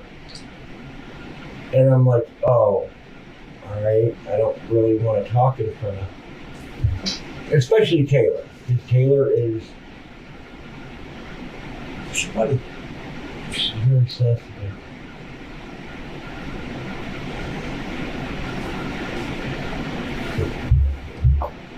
So I didn't want to get her upset. I wasn't sure if she that had is plans true. to bail that night. That does definitely happen, but now we have to find out what type of stress So is it. I went inside. Because one of the girls of had the used environment, bathroom, And then they said something about wanting to go thinking to the mall, about so the loved ones being $20 not alive, or Say, is it "Do because about maybe you 2:30 don't to want talk to your mom?" to be found out? They're like, "Oh yeah, sure, not a problem, bye." Best. Shout out to you, ma'am. Me and Sue talk. What are you guys talking about? I tell her about what's going on at work, how I think Amy's treating me. She tells me about her and her boyfriend Scott broke up. I'm like, okay. And then she started telling me about some guy that she was gonna hook up for dinner, and at that point I just zoned out because here she just broke up with Scott. She's already talking about dinner with another guy, and it hasn't even been a week yet. That's kind of typical with her. Like, she would do that. I mean, I don't. What's your relationship with her? Were you guys ever romantic, or are you just like always been close friends? Always only been friends. Okay. And we knew even back in high school it would never work anything other than friends. George's narrative is that he was very close to Suzanne, but nothing more than friends, and he was okay with that. The detective asks George what type of person he thought Suzanne was. The detectives are looking for any motive George would have that would cause him to take their lives. So, with Sue, is she a good mom? Yeah. She's a good mom? I mean, she can be a little overprotective. Helicopter mouth. Hover. Yeah. Yeah, a little bit sometimes.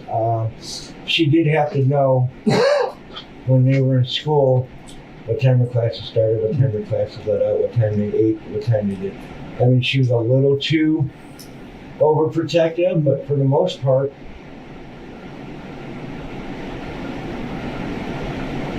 she didn't have any issues with them. How is she as a person? How is anybody as a person? I mean, she got her goods and her bads. I mean, it's just too smart, like money.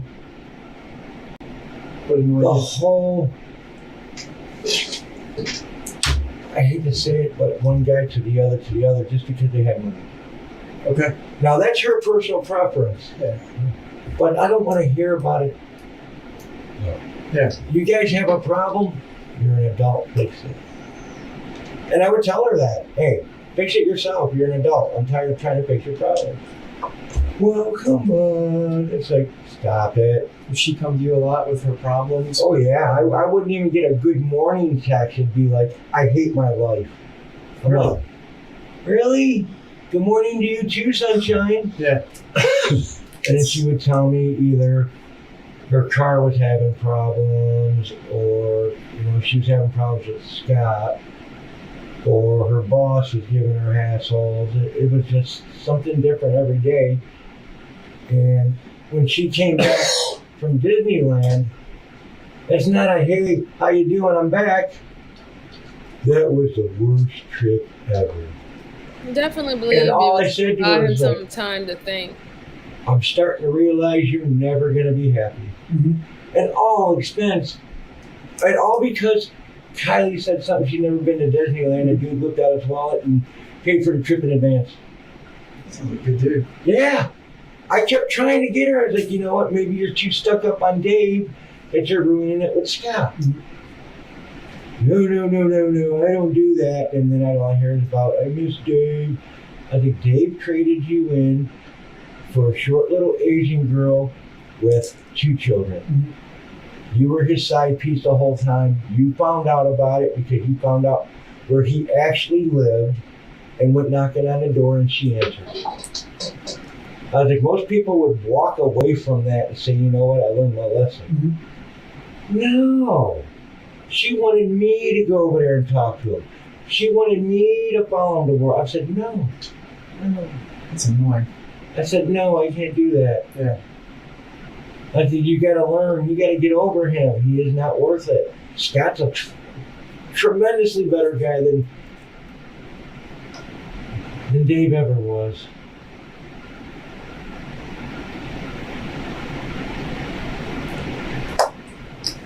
It seems that Suzanne was caught in the middle of a love triangle, and George was on the outside looking in. Friends of George told police that he was in love with Suzanne, but she considered George to be just a friend. George would watch Suzanne bounce between two men she claimed she loved, wishing that she would show him the same attention. She helped me clear my head. I'm glad he's the narrator said that, because that's what I was getting from the whole entire thing. He seems too highly invested into this woman's life, her personal life, who she's dating, and all that stuff like that. And I understand, I get it, right? Some friends they overshare too much. Doesn't matter if it's a male or a woman, and they'll give you too much details about what's going on in their relationship or even at their job, right? And they do that because they want someone who's going to understand them and support them. And then some people do that because they need someone to be on their side or feel like they understand their side, right? And we know that people who are close to us, they tend to be very biased. You know what I'm saying? Because if you're my friend and I love you, of course I'm going to be more biased towards you than a person I don't know. And then if any other information I'm getting about this person, I'm only getting it from the perspective of you. So if this person, or you're saying things about this person is horrible, that's all I have to go off of, unless I have my own living experience with that individual, right? But he's been too heavily involved into these ladies' personal life. And if you're just a friend, then act like a friend. But the way how he's showing anger about their decision making skills, who they're interested in, who they're still trying to be with, even though this person might have signs of being a horrible individual or playing them, it angers them. And you heard that while he was explaining the situation. It angered him that they don't get it and they don't see it the way that he see it, you know. So that was that's very good information for the detectives. Also, to think maybe he did this out of a fit of rage. Obviously, I don't necessarily think this seems like a first degree. No, it doesn't read first degree to me. It reads second degree, or even manslaughter, right? And it could be potentially of a fit of rage that he probably tried to suck it up and say, hey, listen, I'm the person that you should be with. I've been your friend. I've been holding you down. I've been supportive emotionally, all the stuff like that. Give me a shot. Give me a chance. Stop giving these trashy dudes that don't deserve you or don't respect you chances. And being told constantly or being rejected constantly, no, you're just my friend. And this is where I want our relationship to stay at. We don't know what his mindset was at that time, but that's what it's starting to lead up to me, that he probably acted in a fit of rage of probably making it known that he wanted to be more than what he was to them, and then being rejected on sight. And he's like, what? Let's go on. Also, she convinced me that running away from my problems will never solve them. And yeah, I've heard it before. Trying to see what were you running away from, or what does she perceive that you're running away from? Like I said, my work, the whole being the house bitch for Amy, not being able to get my own jump start on life. Every time I start to get ahead, something comes along and derails it, and I'm back to square one again. I have done square one so many times I can do it blindfolded with the backstroke. So it's nothing new. But she's told me that Taylor would be very hurt if I just up and left. For the second time since sitting down with George, the detectives ask him if he had anything to do with the crime. I have a cigarette now. I just need a cigarette. I have. Well, just one last thing, just to reiterate, Alex, we'll see what you can figure out. But this is why you're here, right? You gotta figure that out. Yeah, I'm being blamed for it. No, not being blamed for it. I'm gonna ask you if you have anything to do with it. Hell no. Okay. And I don't know if I can say this, but I'm already in trouble anyways. I don't give a shit. If I find the motherfucker who did it, I'm sorry. There ain't gonna be no trial. You don't take Timmy from me. You don't take my best friend from me that I grew up with, or other daughter. I get it. I have to ask. That's fine. I get it. Who do you think could have done this? I don't know. I don't know anybody that would. She can be annoying, okay? Women are annoying, guys are annoying. Not that annoying. Kept to herself mostly. Unless she needed something, then she would very, very politely ask. Taylor, she'd eat the goddamn chicken nuggets off your plate without even asking. I'm gonna see that.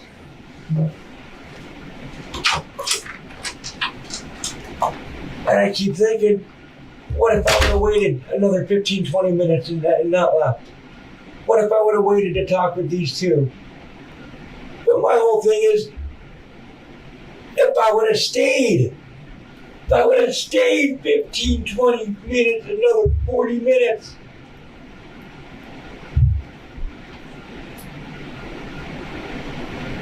When you're driving away, did you see anything suspicious? No, like I said, I wasn't paying attention because I was wiping. I was in the neighbor's car, but that's it.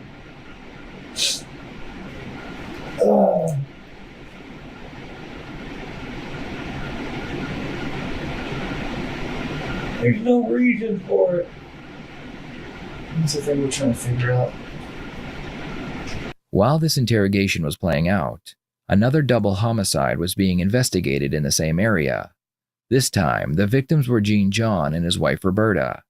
The police believe that their deaths occurred shortly after Suzanne and her daughters were killed. What they found interesting was that George was a very close friend of the Johns. They also noticed that the bodies were covered in the same way Suzanne and her daughters had been when they were discovered. With this information, the police believed that George had gone on a rampage, and they were worried that there were more victims. Another detective is brought in to question George about his connection with the Johns. Watch how George...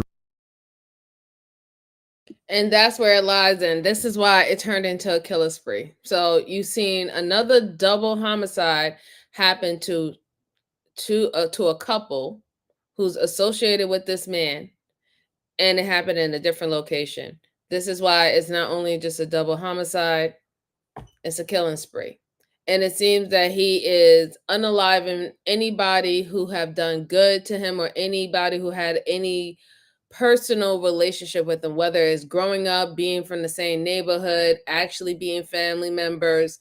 It seemed like he was spiraling out of control, and he was taking it out on the people that were close to him. That's what it looks like to me. But let's see what he says about this other double homicide that just so happens to be, connected to him. What a coincidence, right? reacts to hearing the detective mention the Johns. It's almost like he knew something might have happened to them, and he's waiting for the bad news. I'm Deputy Kennedy from Starr County Sheriff's Office, okay? And I know that you've been talking to these guys about some stuff, but you'll have to forgive me because I don't know what this whole conversation's been, all right? What I'm here to talk to you about is the Johns, okay? You work for who? Who do you work for? Jason John. Jason, that's the son? Son. Okay. Dad just retired. Yeah. Right? How long have you known those guys? If you had to guess. I'm not going to hold you to exact time, so don't stress about that or anything. 10 years? About 10 years. 12 years? And I mean, they obviously trust you because you house set a bunch of times when they go on vacation. Yeah. Right? You've done that a bunch, right? For them, house set. Yeah. And Jason actually said you're a hard worker. He actually said you're one of his best workers. He says that. I talked to him. He said you're a phenomenal worker.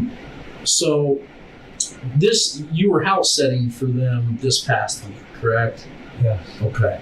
And how long was that arrangement? Like, when did you guys talk about that? Like, did they come to you and say, "Hey, we're going to be gone.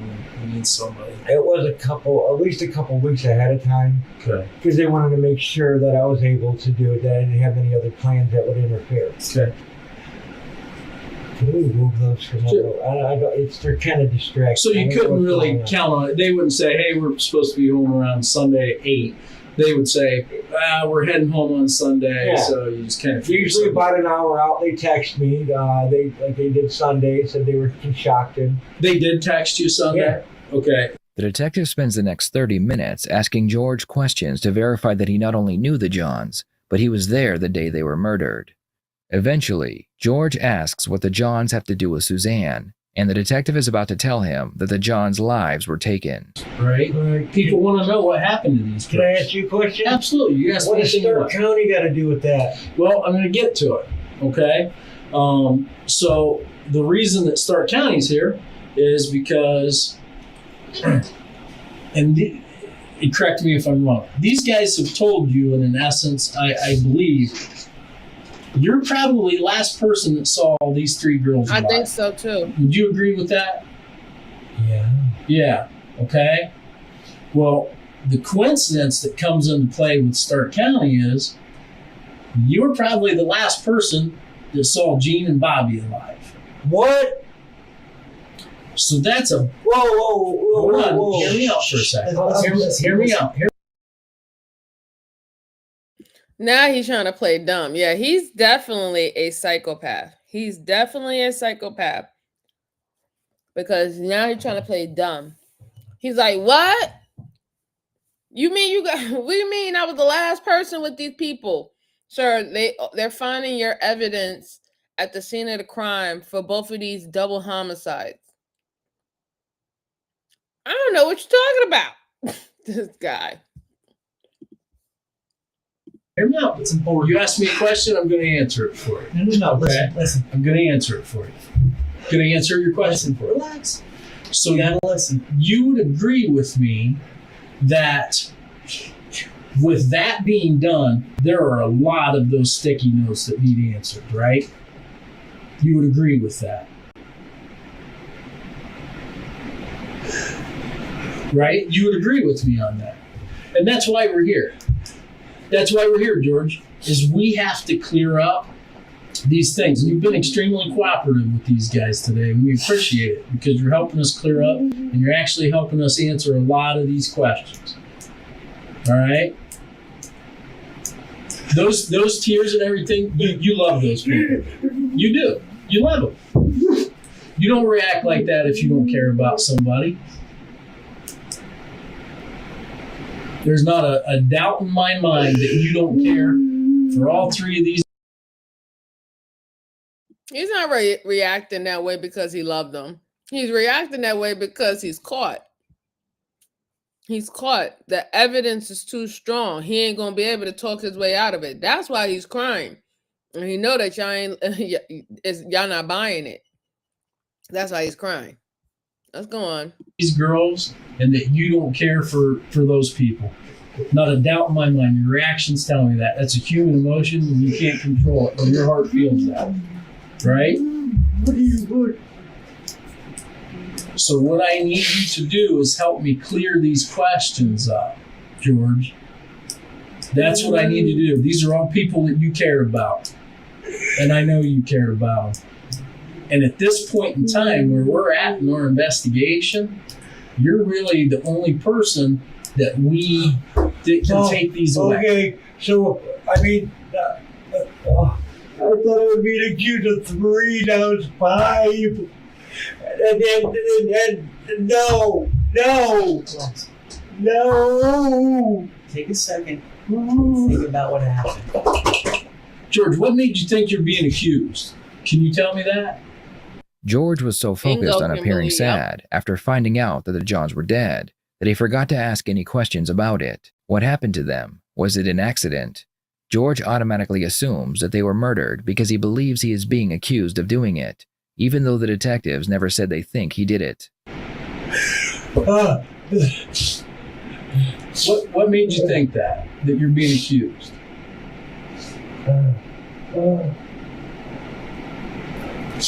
Like you said, I'm the last person to see not 3 but 5 people alive.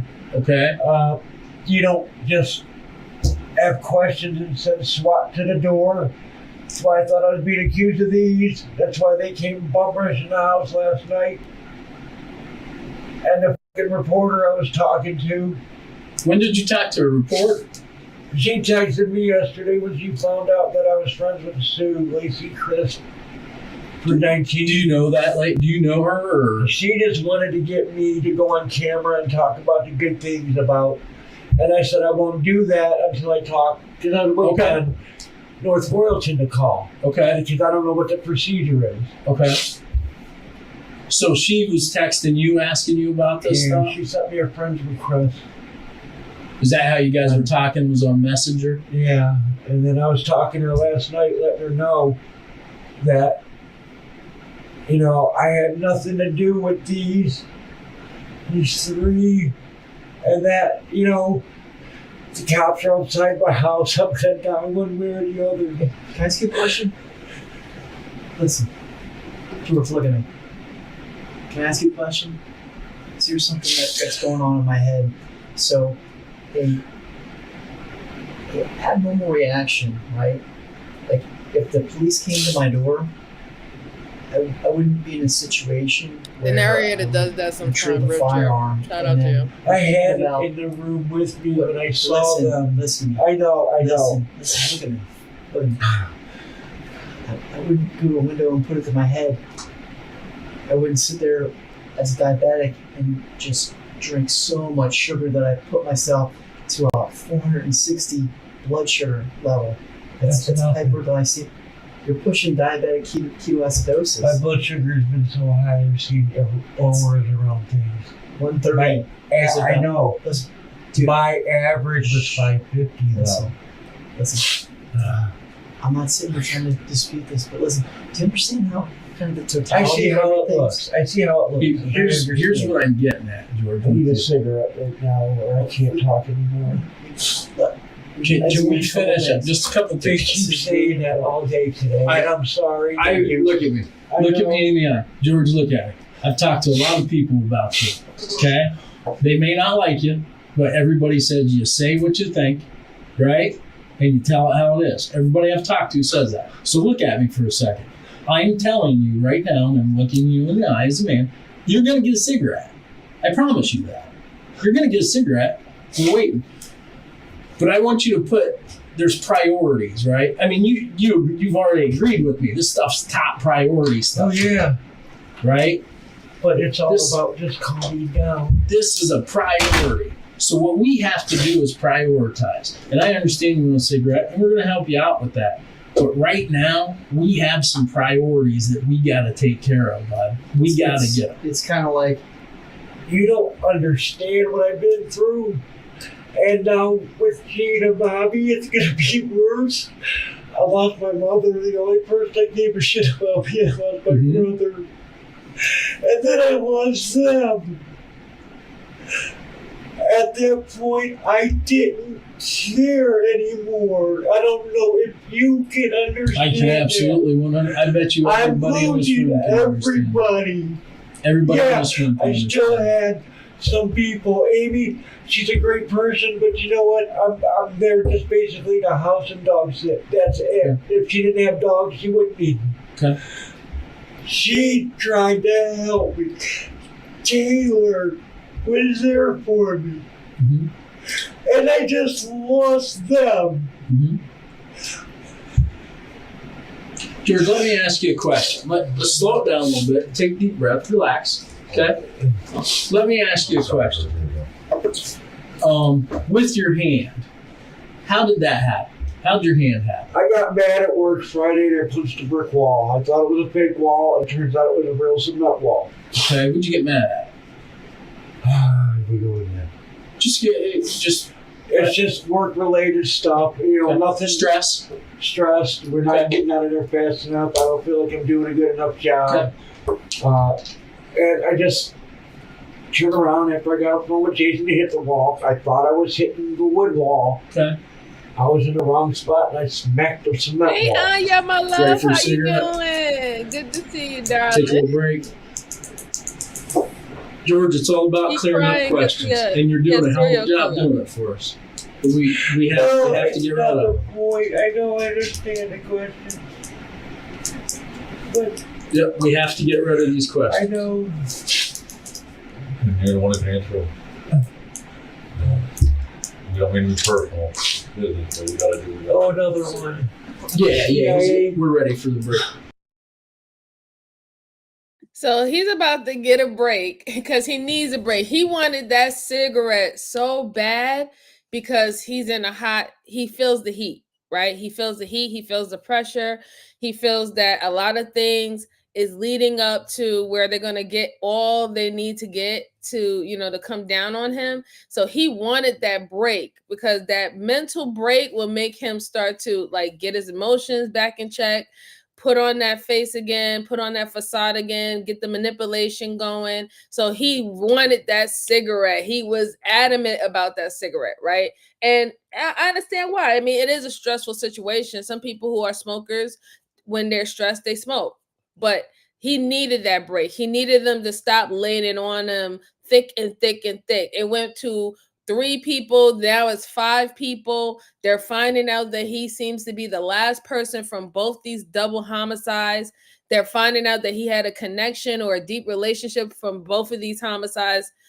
Yeah, he wanted that cigarette break. But did y'all notice that even when he was talking a few minutes ago, he said that, oh, I just lost my mother and she was the only one who ever really gave a crap about me. So at that point, I didn't care anymore. I found that was kind of strange because what did you not care about? Did you not care about your life anymore? Did you not care about like, screw it, I'm just gonna just, what is it called? Scorch earth on anyone? Like, what did you not care about anymore? Because you're talking about two sets of people, right? Two sets of individual, a couple and 3 women that you said that you had closest relationships with. You should be caring that they're no longer here. And all that fake crying, I don't buy it. The cops and the detectives are not buying it. But let's go on. He's about to get that cigarette break. Let's see what he's going to come back with next. What do we need to do? Relax for this cigarette. Oh no, I'm used to last night, so I kept my hands up. You're okay, man. George finally gets to smoke the cigarette he has been asking for. While he was outside with the detectives, George tells them something they did not expect. He kind of said outside spontaneously, and for the family's sake, we have the right guy. They are jail clothes, Richards. Tell me what happened. Like, how did this? It's like peel an onion, the why is I agree on you. That could be a possibility. Things were going fine. We were talking, and then I don't know what set her off. She just started going all batshit crazy. Not swinging or anything, but she just lost her cool. Has that happened before? Not to this degree. I mean, she's gone from being okay, or as I used to say, 0 to bitch in less than a second, but nothing like this. I mean, I don't know if it was something I said that set her off, because all we were talking about was how it was, pack up and leave, and, it would probably be better for everybody if I wasn't around, because everybody didn't have to worry or pretend to worry about me. And she just lost it. And then we started screaming and yelling and arguing. And it happens, Flower. It happens to me all the time. What happened? She But yeah, she got right up in my face, and right. I'm not saying I thought she was going to hit me or anything. I mean, don't take this wrong. She is a female, and yeah, I'm sure they can do some damage. But and I just snapped. I lost control. And there it is, ladies and gents. All that acting, all that crying, all that, oh, what? He's like, look, These people now these women that you love, oh, they was good, there was nothing wrong with them. Now is, oh, they went to 0 to 100, bitch, and and now he's, I don't know, I just lost it, I just snapped. That's why they allow them to speak and to tell on themselves. What's going on? I completely lost control. I picked her up, threw her to the ground, trying to get her to shut up and stop, and she just wouldn't listen. Like, almost like a wrestling type of thing, like you picked her up and... Yeah. So what happened next?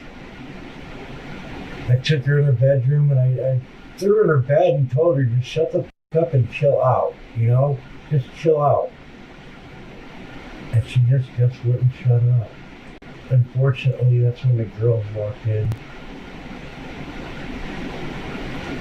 So what happened then? And I tried to walk away, but... George finally confesses to taking the lives of Suzanne and her 2 daughters. After they get as many details as possible from George, they move on to his second set of victims. So can we talk about what happened with the Johns?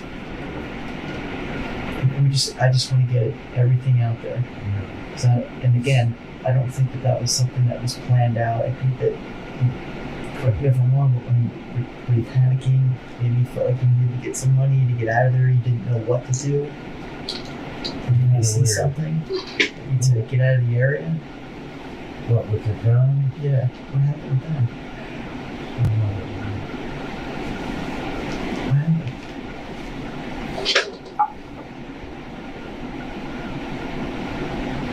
That's what it seems like. Give them a cigarette and they're going to start telling their souls. Jack, the dog, had fallen, and something had happened to his face. And she had medicine that I was giving him at, once in the morning and once at night to help it heal. And she picked him up and she said it looked worse, that I didn't do anything to take care of the dogs.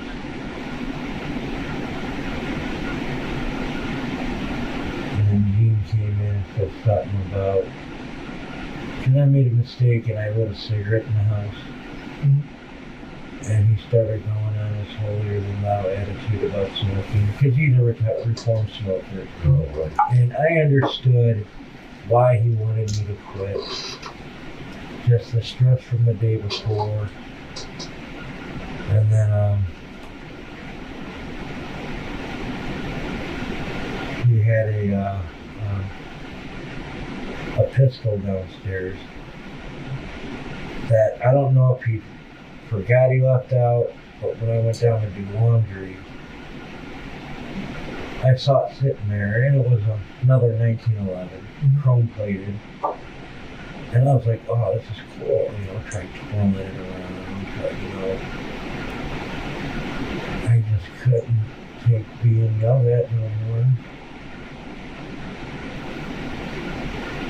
So I told him to go up in the room and shut the fuck up. I was what we got him. Bobby sat up and was screaming. And all I did is I just said, shut up. And I didn't even know I pulled the trigger. I was just pointing at the guy like you would point your finger at somebody.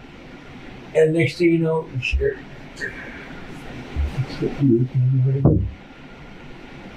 Let's take a second.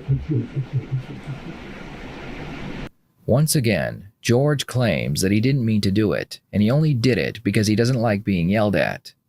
George tries to make himself look like a victim, but in reality, he took the lives of 3 women in their own home, stole what money he could find, then left with some of the victims' hair as a keepsake. The following day, he took 2 more lives, stole what little money they had, and then engaged in a 9-hour standoff with police. This is the only time that you ever snapped like this?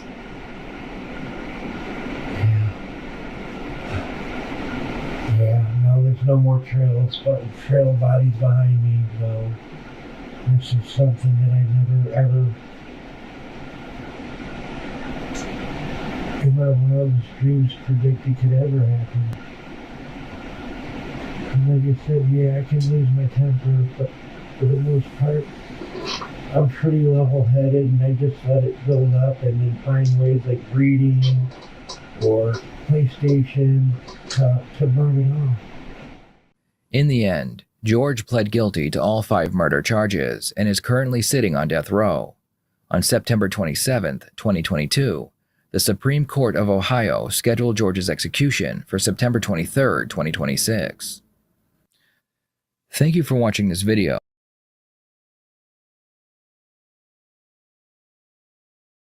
So, I guess we will be hearing about him and his completion of his sentencing to death next year. But even in all that, this guy made a lot of excuses for the things that he did. He went ham and he went bloodthirsty. He was mad at the lady. The lady did not want to take him, be with him, and he felt that he was around her and her girls, helping her out and everything like that. And he was tired of being in the friend zone. And by her rejecting him again, he snapped. He unalived her, and he didn't want no witnesses, so he unalived her daughters with her in her own house. Then the next following day, he's trying to get out of town because he knows that everybody probably saw his vehicle there, knew that he was the last person there. He went to another fellow friend of the family or people that he had a close relationship with, trying to, get money out of them and stuff like that. They trying to help him, assist them, but they're also trying to set boundaries with him. And with him being bloodthirsty at this point, because he had already taken 3 people's lives and he's not in jail at that time, he was like, I'm going to do it again. Because now he made the excuse as in, oh, I just wanted him to shut up, and I went and I got his gun and I put it in his face, and I didn't mean to shoot him. There's no reason why you're picking up a gun and pointing it at anybody if you're not intending on shooting them, right? Any law enforcement can tell you that you don't take out your gun unless you're ready to shoot. Like, really, like, you have to be ready to shoot, right? Like, there's no other reason. You don't play and try to terrorize people with weapons and stuff like that. No. So he wants people to believe that it's not going to happen. And all the excuses that led up to him finally taking that cigarette break and just telling the truth that you are a man who started to blame everybody else for how your life was your life struggles. And you thought it was everybody who was close to you's job to make it better for you. And that was the disconnect that he had. Is nobody else's job to make your life better for you. You have to do what you have to do. And now look what he did. He took people's lives and he destroyed his life too. It's terrible. It's really terrible, really. Well, let's see. Okay, I don't know why you calling. I mean, okay. Calling ICE, okay. Calling immigration, okay. Fine. Call them. I don't know what that means. I'm not an immigrant. Hey, how you doing, Gustav 444? How are you? Good to see you. Good to see you. And Kimberly says, as women, sometimes our kindness is a weakness. Yeah, it is. Yeah. And it definitely, sometimes us being kind, it can be a how can I put it? It can be a tool or weapon used for someone who doesn't have good intentions for you. It's unfortunate, but that, what's funny, Kimberly, that happened with that couple too. Them being kind.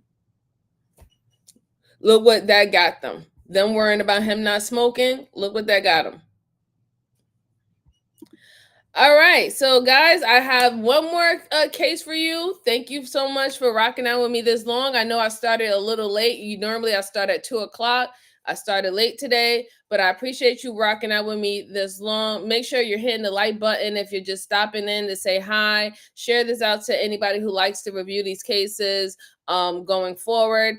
The last case that I have for you today is about a woman when she can't believe, I guess this woman's name is Rachel. She can't believe that she's a murderer. Like, in her mind, she's not thinking that she murdered anyone. And we're going to see how this plays out. Here we go. On the evening of April 14th, 2009, in the city of Pinellas Park, Florida, USA, Rachel Wade desperately awaited the arrival of her ex-boyfriend and occasional lover, Joshua Camacho. When Joshua didn't arrive, Rachel decided to take her dog for a walk. Rachel claims that she heard a vehicle honking and yelling for her to stay away from her man. Apparently, this caused so much fear that Rachel decided to call another ex-boyfriend, Javier. Javier's house was very close to Joshua's. When Rachel left her house, she claims that she grabbed a steak knife as a weapon of self-defense just in case. At about 11 p.m., when Rachel was on her way to Javier's house, Rachel drove past Joshua's house and observed the vehicle of Joshua's new romance, Sarah Ludman, parked outside of Joshua's house. Due to this observation, a series of messages was exchanged between Rachel and Joshua.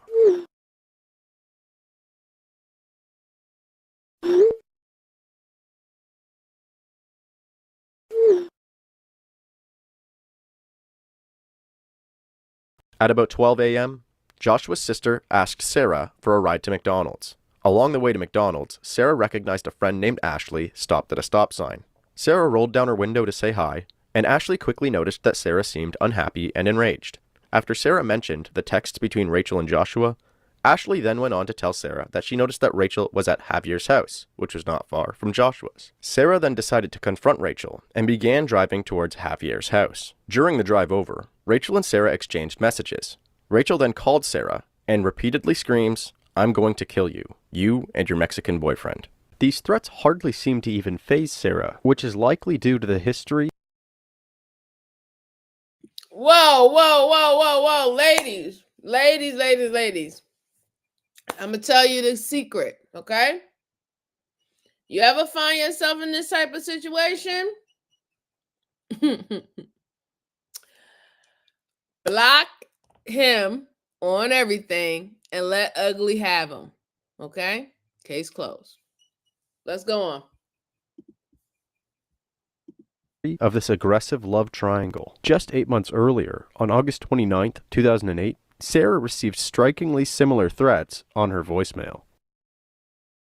Next message. Please tell me, Sarah, why you would be a dumb enough to put a brand new picture of you and Josh at the beach. Seriously, I told you to watch your back and not to chill with him. Now your ass is mine, and I'm guaranteeing you I'm going to murder you. I'm letting you know that now, because you know what?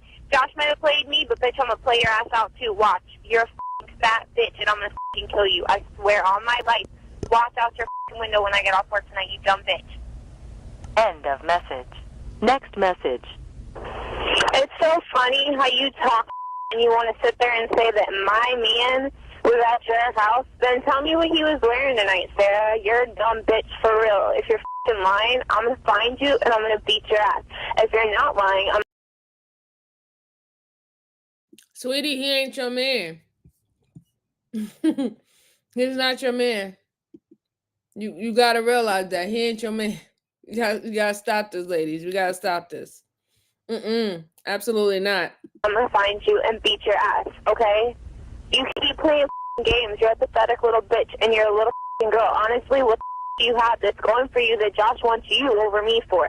I got a job, have my own place. What? Seriously?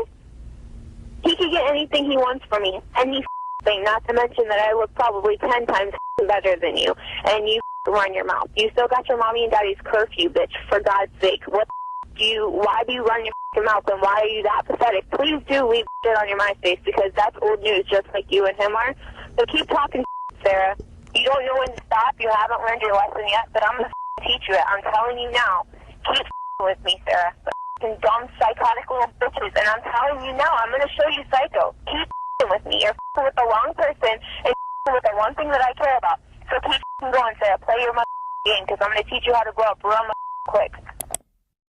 Sarah, now unfazed with Rachel's death threats, continues toward the confrontation at Javier's house. When she arrives, Sarah is able to see Rachel having a conversation with Javier and a mutual friend, Dustin Grimes. Despite witness testimony claiming that Sarah remained in her vehicle and was attacked by Rachel before exiting it, Rachel Wade testified that as Sarah arrived at Javier's house, instead of parking, she drove directly towards Rachel. Once she was only a couple feet away, Sarah slammed on her brakes and came out of her minivan with fists flying. In Rachel's words, And this is the bad thing for Rachel, right? Because like you gave so much incriminating evidence against yourself. So if anything did happen to this woman, girl, all they have to do is just go to the text messages. You literally told in detail what you was going to do with this woman, why you were mad at this woman. Like you gave the whole thing to the detectives. You gave motive, you gave intent, you gave and then now it's just opportunity, right? When I catch you and when I see you, you let them know that you were stalking her Facebook posts and IG posts and what she's posting up, girl. You got to stop this. You got to stop this. Is it worth it? Is it really worth it? Like, really? Come on. Like, it's not really worth it. Like, you're doing too much. This is ridiculous. Rachel was scared for her life. She first flashed the knife she was carrying as a way to scare Sarah, but Sarah was not afraid. Rachel then fought off Sarah for several moments before lifting her arms too quickly and accidentally stabbing Sarah multiple times. Sarah's friend Janet then grabs Rachel and pulls her off. After Janet notices that Sarah was stabbed, she calls her brother and Sarah's boyfriend, Josh Camacho, to let him know what his other lover has done. Joshua calls Sarah's father, and they both race to Sarah's side. Sarah was transported to the hospital and later succumbed to her injuries. The knife stab to her chest directly wounded her heart and was found inoperable. It wasn't until hours later that Rachel was arrested and interrogated by law enforcement. As previously alluded to, Rachel's story does not seem to match that of several witness statements. This interrogation is Rachel's story. When you had it with you had it in the car with you, right? And you drove over to Javier's house. Why did you have it with you? Yes, it says that they were going to find my car and follow me. She got me to told me. So are you telling me that you had it for some form of protection? Yeah, because I know they're going to jump me. I know Josh's family. Josh has hit me before. Josh's brother's friend has hit me before. At this point, Rachel is currently unaware of the extent of Sarah's injuries, and she likely believes that Sarah is still alive. This belief may drastically alter her perception of her potential consequences, thus leading her to openly speak about the confrontation without an attorney present. Also, despite being aggressively in love with Joshua, it quickly appears that Rachel immediately decided to paint herself as a battered and trapped victim in this situation. That's what had me dying. Like, you did all that, and as soon as now, when they want to investigate the situation, because they don't know that this girl succumbed to her injuries, she's like, Josh been beating on me and hitting on me. Then why would you be fighting? Why would you be fighting over a guy who's abusive to you? Let little ugly have him. Why are you fighting over him? It doesn't make sense, man. Like, stop, okay? Now all of a sudden he's abusive because you don't want to be looked at as a threat. No, you played yourself. You really played yourself at this time. It's sad, really. It's sad, and then it's bad that they'll make you believe that they're doing this stuff out of love, right? Oh, being jealous like that, trying to hurt the other girl. No, they'll make you believe that they're doing this out of love. It's not out of love. It's out of ego. It's out of ego why they're acting in this way, because your ego is bruised. That's what you're mad at. It's not about love, not especially when you try to throw this guy that you quote unquote love under the bus of being an abusive person. He like that love went right out the window when self-preservation kicked in, didn't it? Let's go on. Throwing not only the man that she stabbed Sarah for, but also his entire family under the bus as a way to hopefully protect herself. This has all happened within the first 21 seconds of this interrogation video. Do you have a gun or anything else? Okay, so that was your form of protection.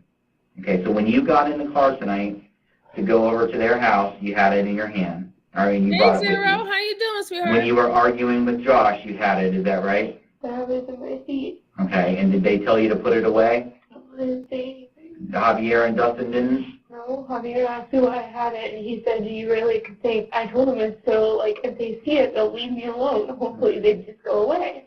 Right. And he was like, because I guess Josh has come to his house with a gun before. He said that weapons don't scare them and it wasn't going to do anything to them. And that was kind of the end of the conversation. He said, they're not going to stop at anything. Okay.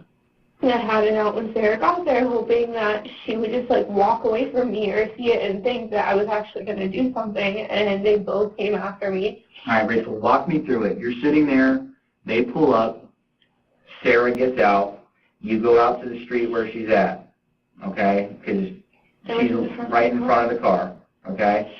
To the front of her car. What happened when you encountered her? She just started screaming at me, and she laughed at me and said I wasn't going to do anything, and then she realized that I had a knife. Thank you, and she kinda Amanda. I backed up and appreciate she you. started Yes, we swinging on me definitely anyways, and I promote just, that When you here. say she Shut started the hell swinging up on you, and what get was she doing? She lawyers. started touching me in my face. Flailing at you? Yeah. Punching? And then I saw Janet coming around. And where were you holding the knife at the I time? just had it out to the side, and then I saw Janet coming at me, and I saw the other girl come around in the back end of the car, and they were all screaming at me, and Janet was telling me that I was crazy and I wasn't going to do anything, and then, like, she said that she It's wished not I love, would it's stab control. her. Who said that? Janet.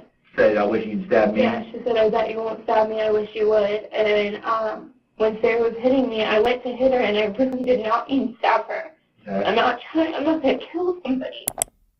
Fat bitch, and I'm going to kill you. I swear on my life. Watch out your window when I get off work tonight, you dumb bitch. Tell me how it happened. She was hitting me, and when I went to hit her back, I had put one of my hands up, and I tried to hit her back and keep my hands in front of me. This is the knife. Show me how you were holding it. Okay? But now, if I'm Sarah and I'm in front of you, what were you doing with the knife? How did you had have it it? out to the side, and she started. So we're gonna talk real talk, right? In a fit of rage, when you're angry at somebody, someone has wronged you, we have said things that, what we would do to that person.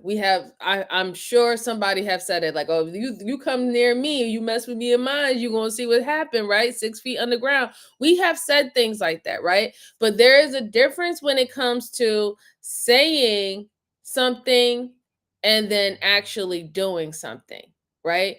You specifically let this girl know that you was going to come and see her after work. You literally told her that you was going to unalive her with a knife on her voicemail, right?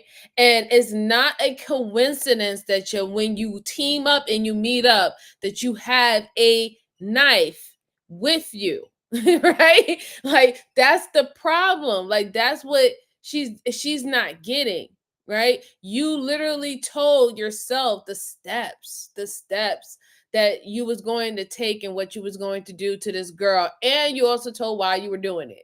So there is no confusion on the detectives or anyone else's part. Why did you show up in front of her with a weapon? Or why was you in your car riding around with a knife and you approached her? You were not going over there to have a conversation, a one-to-one talk about this guy, this goofy dude that you ruined your life and you took somebody else's life for. You wasn't going to go over there and have a nice talk and chat. So it's just like, you have to think about the bigger things, and you gotta stop letting your emotions get get the best of you. You gotta stop letting your emotions get the best of you. Like, this is ridiculous. Yeah, and exactly. She threatened her multiple times, right? So she thought about it, rethought about it. She dreamed about it. She slept and dreamed about it. She ate food and she thought about it. Like, that it's going to be hard to believe that, oh, I didn't know what I was doing. I just thought I was going to scare her with a knife, or she sees the knife and she's going to back off. Ma'am, you don't even have to be around her. You didn't have to drive to where she was to meet up with her. Nobody forced you to go. Let's go on. Swinging on me, and then when I went to put my hands out, she was swinging on me, and I tried to defend myself from her, and then Janet came at me from the side. Mm-hmm. And I guess I did not mean to stab her at all. How many times did you stab her? I guess once. Okay, do you know where it hit her at? No, I don't. I didn't see anything. I had both of them coming at me and Sarah hitting me to begin with. Okay. After you stabbed her, did she go to the ground, fall to the ground? I didn't see that. No, she was screaming at Janet after that. She was screaming, Janet, get in the car, your kids. That's all she would say. And then I didn't see her. And I still heard her yelling her name. That's all I heard was Janet, Janet, get in the car. Okay. So Sarah didn't have any weapon with her at all, right? She wasn't carrying a bat or a gun or a knife that you saw, right? Okay. And you went out and you met her in the street, came up to her side of the car where she was getting out of, is that right? I stepped in, in the front of my car, yeah. And then when she started screaming at me, and then Janet started coming around the side, so I walked over a little bit further. But initially it was just you and Sarah, because you said Sarah was, and is that how your lip got hit? I think Janet did that. I don't know. Sarah kind of hit me in the side of my head more than anything, and my stomach once. But when Sarah was hitting me, I saw Janet come this way, and the other girl got out of the other side of the car and walked around from the back towards me. So after that was done, and I know you said you were being dragged around by Janet and whatnot, when you went back up to the house, what did you do with the knife once you had it? I threw it. Where? Towards the neighbor's house. If you're facing Javier's house to the left side, just in the grass, over the fence, what? Threw it up. I don't know where it did. Up on the roof? I don't know if it was on the roof or in their backyard or just threw it. And how long would you say the knife is? Something like that.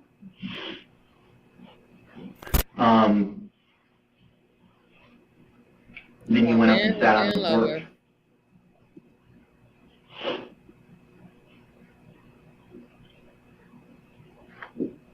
And they took off.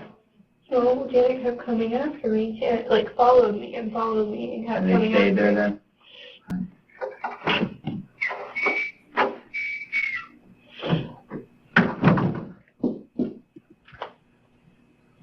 Do you know what my job is? What? To take care of things like this, to make sure things like this don't happen. Well, I understand that. That's overall police's job. But my specific job, do you know what it is? To figure out the details of everything. Well, that's part of it. You're correct. My real title is I'm a homicide detective. Homicide is defined as the deliberate and unlawful killing of one person by another. At this moment, it seems fair to assume that Rachel is not aware of this. Okay, they called me because of the serious nature of her injuries. Okay, she was stabbed. All right, she was stabbed twice. Because before I came here to talk to you, I went down and saw her at the hospital. Okay, she's stabbed twice in the chest. And she has no other injuries on her whatsoever. Okay? What I need to know from you is why. I understand that you had a knife because you thought you'd scare them, okay? But that isn't working. So why does somebody like you go 1 versus 3? You go out into the street and meet them. Why didn't you just run in the house and call the police? Tired of it. They come after me all the time.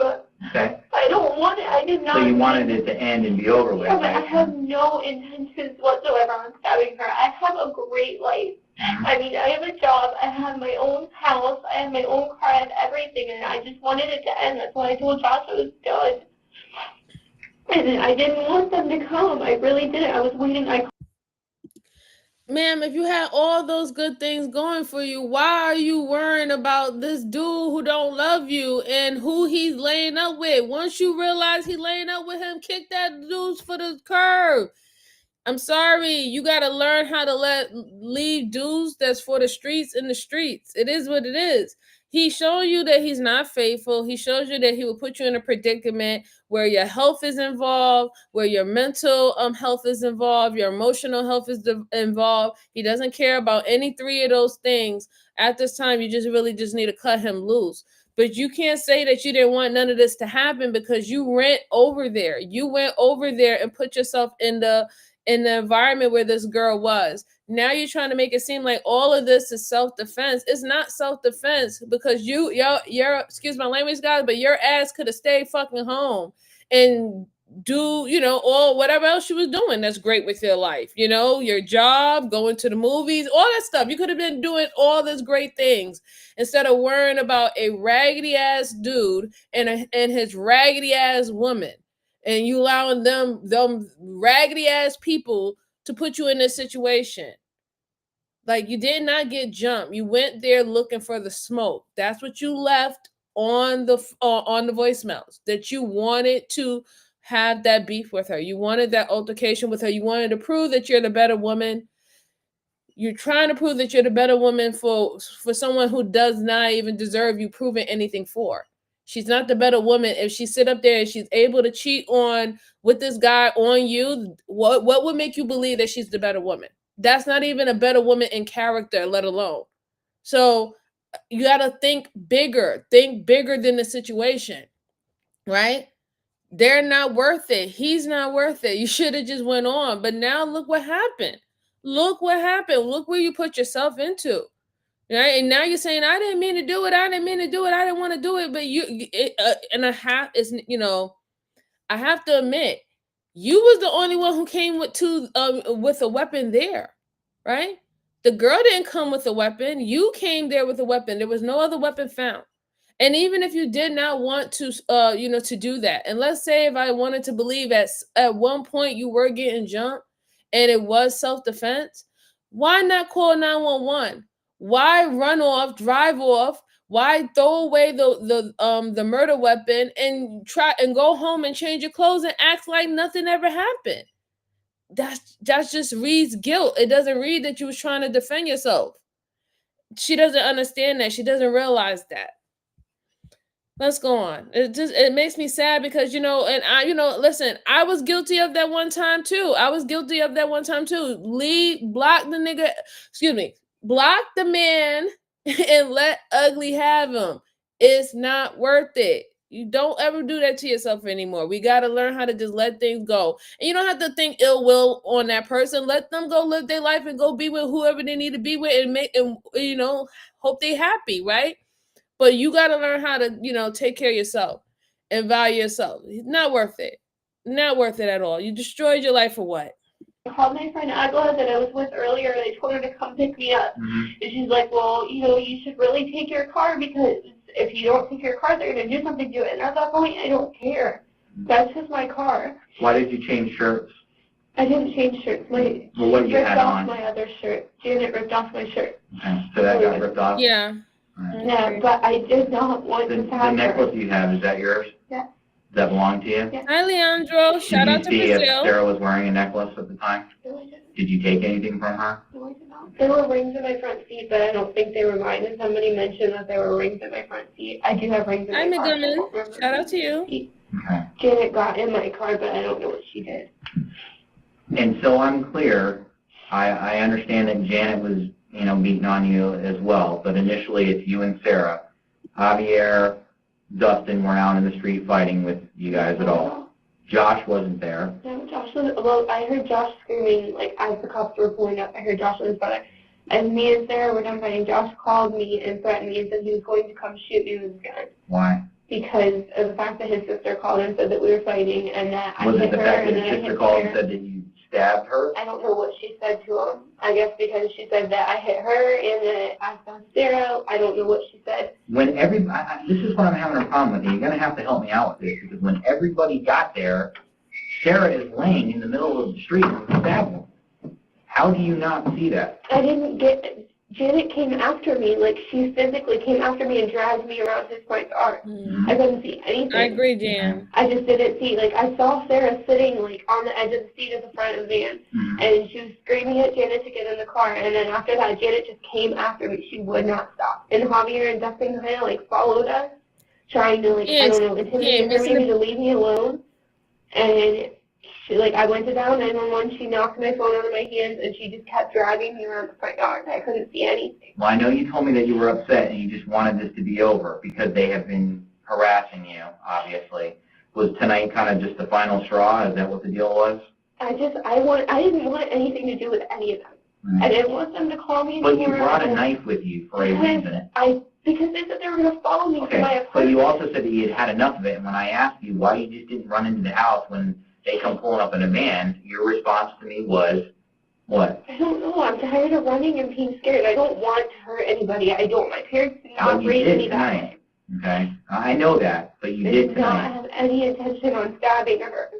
You had the knife in your hand. How do you think that blade came in contact with her? You said she was, trying to hit you. Hit her back. Okay, well, how do you hit somebody with a knife in your hand? You're going to have to show me. So I was just swinging at her. I just had it, and I was swinging at her. She kept hitting me, and I just started swinging back. With the knife? With both hands. Okay. Yes. Show me how were you overhand, or was it like this, or what? She doesn't understand. The girl had 2 knife wounds directly in her chest, right? Like, you're not like, that's like that, right? That's a lot of pressure, right? You wasn't doing this. You wasn't doing chop fooey. So they said that they examined her the deceased body. She didn't have cuts on her arm or anything like that. So that's not showing that she was like literally like fighting with you and you had it in your hand and you were just trying to act like you was doing, what is that called? Fruit ninja? Like, you wasn't doing that, right? You literally went up and you said bop, bop, right? Like, that's like a lot of force and pressure, and you had enough time to do it. So it's like, I understand what she's trying to say. She's trying to say that she was in a fit of rage. She was fearful for her life and all that stuff like that. But it goes back to what the detective said. Even if they rolled up to your house and they was ready to jump you or call you to come outside, and they've been bullying you this whole entire time, you should have got the police involved. You should have got the police involved or got a paper trail. I don't know, maybe 2-3 weeks before this happened, right? Because then now, if they came up to your house, you'd be like, hey, listen, I have a police trail of these people antagonizing me, threatening my life, because I was in a relationship with this person. I could also show proof that I am no longer in a relationship with this person, and I don't want nothing to do with this person and the other individual that's threatening me. Have all that paper trail, and then if they came up to your house ready to start stuff, then it will be self-defense, because you let it be known from the beginning that you didn't want nothing to do with them and their triangle relationship or having you included in it. But that's not what you did. You participated in the shenanigans. You wanted to prove a point. You wanted to stroke your ego, right? You wanted to believe that you in your mind that you were the better woman and that you had that, and that's what you was leading with, right? That's exactly what you was leading with. So just like, I'm just sad that she threw her life over some trash individuals, right? Because first of all, the girl, she's gone, right? Her life is gone. And this dude, he's probably with another chick. He's probably with 3 other chicks while you're sitting in jail over him and having to suffer about your consequences that you did for him, and he ain't even thinking about you. I'm telling you, he ain't even gonna think about you. Girl, y'all gonna have to go ahead and live your best life and learn how to just move on with these dudes. Move on. They're not thinking about you. They're not thinking about you. Let's go on. Everywhere. And then just all over. Because that's all she was doing to me, and I saw both of the other girls coming after me. Did you get a chance to call him? Mm-hmm. Okay. Here's the next thing that you need to understand, Rachel. Okay, when I was down at the hospital, okay, I saw where she was stabbed at. Okay, it looks like she has 2 stab wounds. All right. The next piece of information that you need to know is that she is dead. Oh my God. Okay, she died as a result of these stab wounds that she had at Northside Hospital. I didn't know what any of this happened. I just wanted them to finally leave me alone. All this over Josh? I just didn't want them to terrorize me anymore. They follow me everywhere. They come to my job. They come to my house. Well, she's not going to follow you anymore because she's dead now. Oh my God.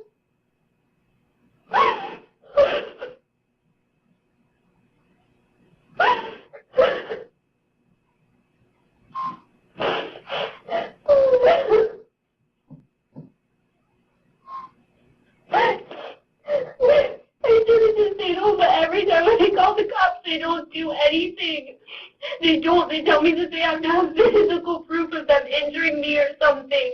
Well, here's the deal. We have to work with what the law says. Following this interrogation, Rachel Wade was formally charged with second-degree murder. She was immediately booked into the Pinellas County Jail on a bond of $500,000. Rachel's trial began on July 20th, 2010. The prosecution blamed the hostile escalation of this love triangle as the motivating factor behind the murders of Sarah Ludman. They went on to present several occasions of which Rachel had threatened Sarah via social media, text messages, and voice messages. They also went on to present several witness statements that all seemed to counter Rachel's claims. Joshua Camacho, Janet Camacho, one unnamed friend, and Dustin Grimes were all witnesses who testified on behalf of the prosecution. This is their story.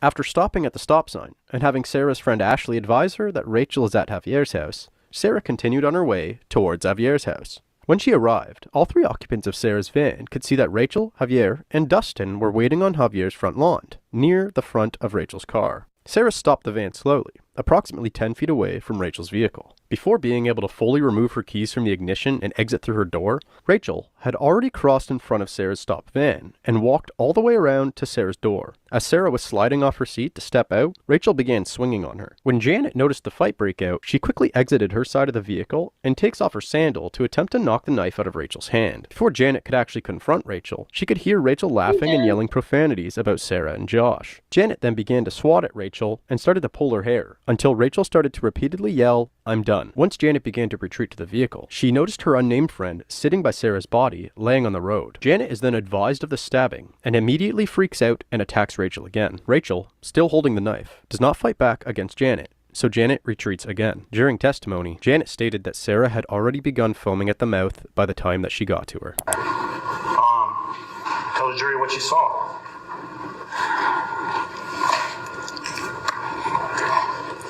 Sarah was on the floor, stabbed, foaming. All right, now you say on the floor, do you mean the road or do you mean on the floor of the car? No, she was on the road. Okay. Where was Hey, Mary, darling, how are you? Now you mentioned at this point, Sarah's actually foaming at her mouth. Now you describe Sarah as one of the family, a close friend. I imagine you see something like that, it's gonna affect you. Am I right? Yes. What do you do once you realize your close friend, part of your family, has been stabbed and is on the ground? I approached Rachel again and told her that she has to, like, are you serious? You actually stabbed her? I approached her. Now tell me this. As you're approaching Rachel, are you yelling? Yes. As you yell at Rachel, are you serious? You stabbed her. Objection, counsel testifying. So, the prosecutor, that's the one who's talking to Janet, what he was doing right there was very strategic and it was very good, right? Because he's trying to show that what she did was deliberate. It wasn't an accident. Because if she told the detective that these people was trying to jump her own boyfriend, Jeanette, who's the sister of the boyfriend, and Sarah, right? That's what she said. They was going to jump her. She was afraid. They was bothering her and bullying her. So why, after you ran over there to their car and stabbed up Sarah before she can even get out the car to talk to you, when Jeanette comes around out the car and actually approach you, you knew not to stab her. You knew not to swing on her in a fit of, oh my God, I can't believe that she's about to get come and attack me because I hit Sarah or I stabbed Sarah. You knew not to stab that woman. That means that you was conscious. It wasn't no fit of rage. You knew exactly what you was doing and you knew exactly who your target was. I just wanted to point that out. That's the reason why the prosecutor is asking her, what did she do when you came and approached her once you seen that, Sarah was on the ground and, she's foaming from the mouth and stuff like that. But let's go on. We're almost done with this. Thank you. As you're approaching Rachel and you yell to her, are you serious? You stabbed her. Tell the jury Rachel Wade's reaction to that comment. She said she didn't care. She started laughing and turned around and was walking up to Javier's house. She immediately called Joshua and the police. Following these moments, Rachel was witnessed laughing as she threw the murder weapon over Javier's fence. Shortly after, Rachel was arrested. Rachel's attorneys stuck to a self-defense claim and attempted to sway the jury by citing a stand-your-ground law. Her attorney, Jay Hebert, also centered the argument around multiple occasions in the past where Sarah and her friends would gang up on Rachel. He referenced an incident at Applebee's where Sarah knocked a tray of food out of Rachel's hands. He also referenced another incident where Sarah and her friends sang a song during a karaoke event while mocking Rachel and laughing at her. Despite the defense's attempts at painting Sarah Ludman as a bully and instigator whose size made her a major threat towards Rachel, the jury sided with the prosecution and ultimately found the evidence overwhelming against Rachel. On September 3rd, 2010, Rachel Wade was found guilty and sentenced to 27 years behind bars. She is currently housed at the Lowell Correctional Institution located in Marion County, Florida.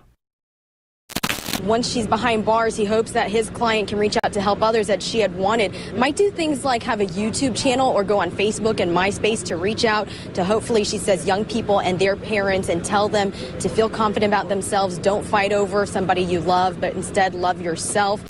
To feel confident about themselves. Don't fight over somebody you love, but instead love.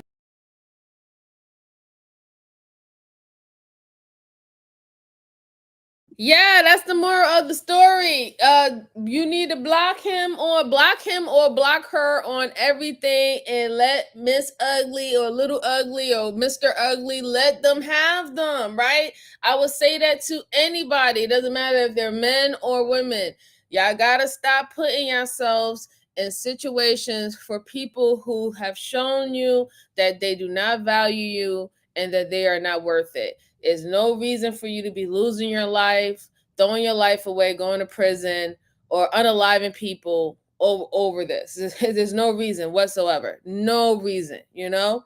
It's sad because she did lie, right? She lied and said that, oh, she didn't want any of this and whatever not. No, you wanted it. You wanted it. You literally walked over to that girl car and you had the knife in your hand and you literally was stabbing her before she even got out the car. And then it was quite telling what the sister said or what the narrator said about her laughing afterwards when they was like, do you see what you did? And she's like, I don't care. Walking back to the guy's house and laughing and throwing the weapon. So this whole thing about you, oh my God, I'm not a killer and I didn't want to do that was all lies. Like that was all lies.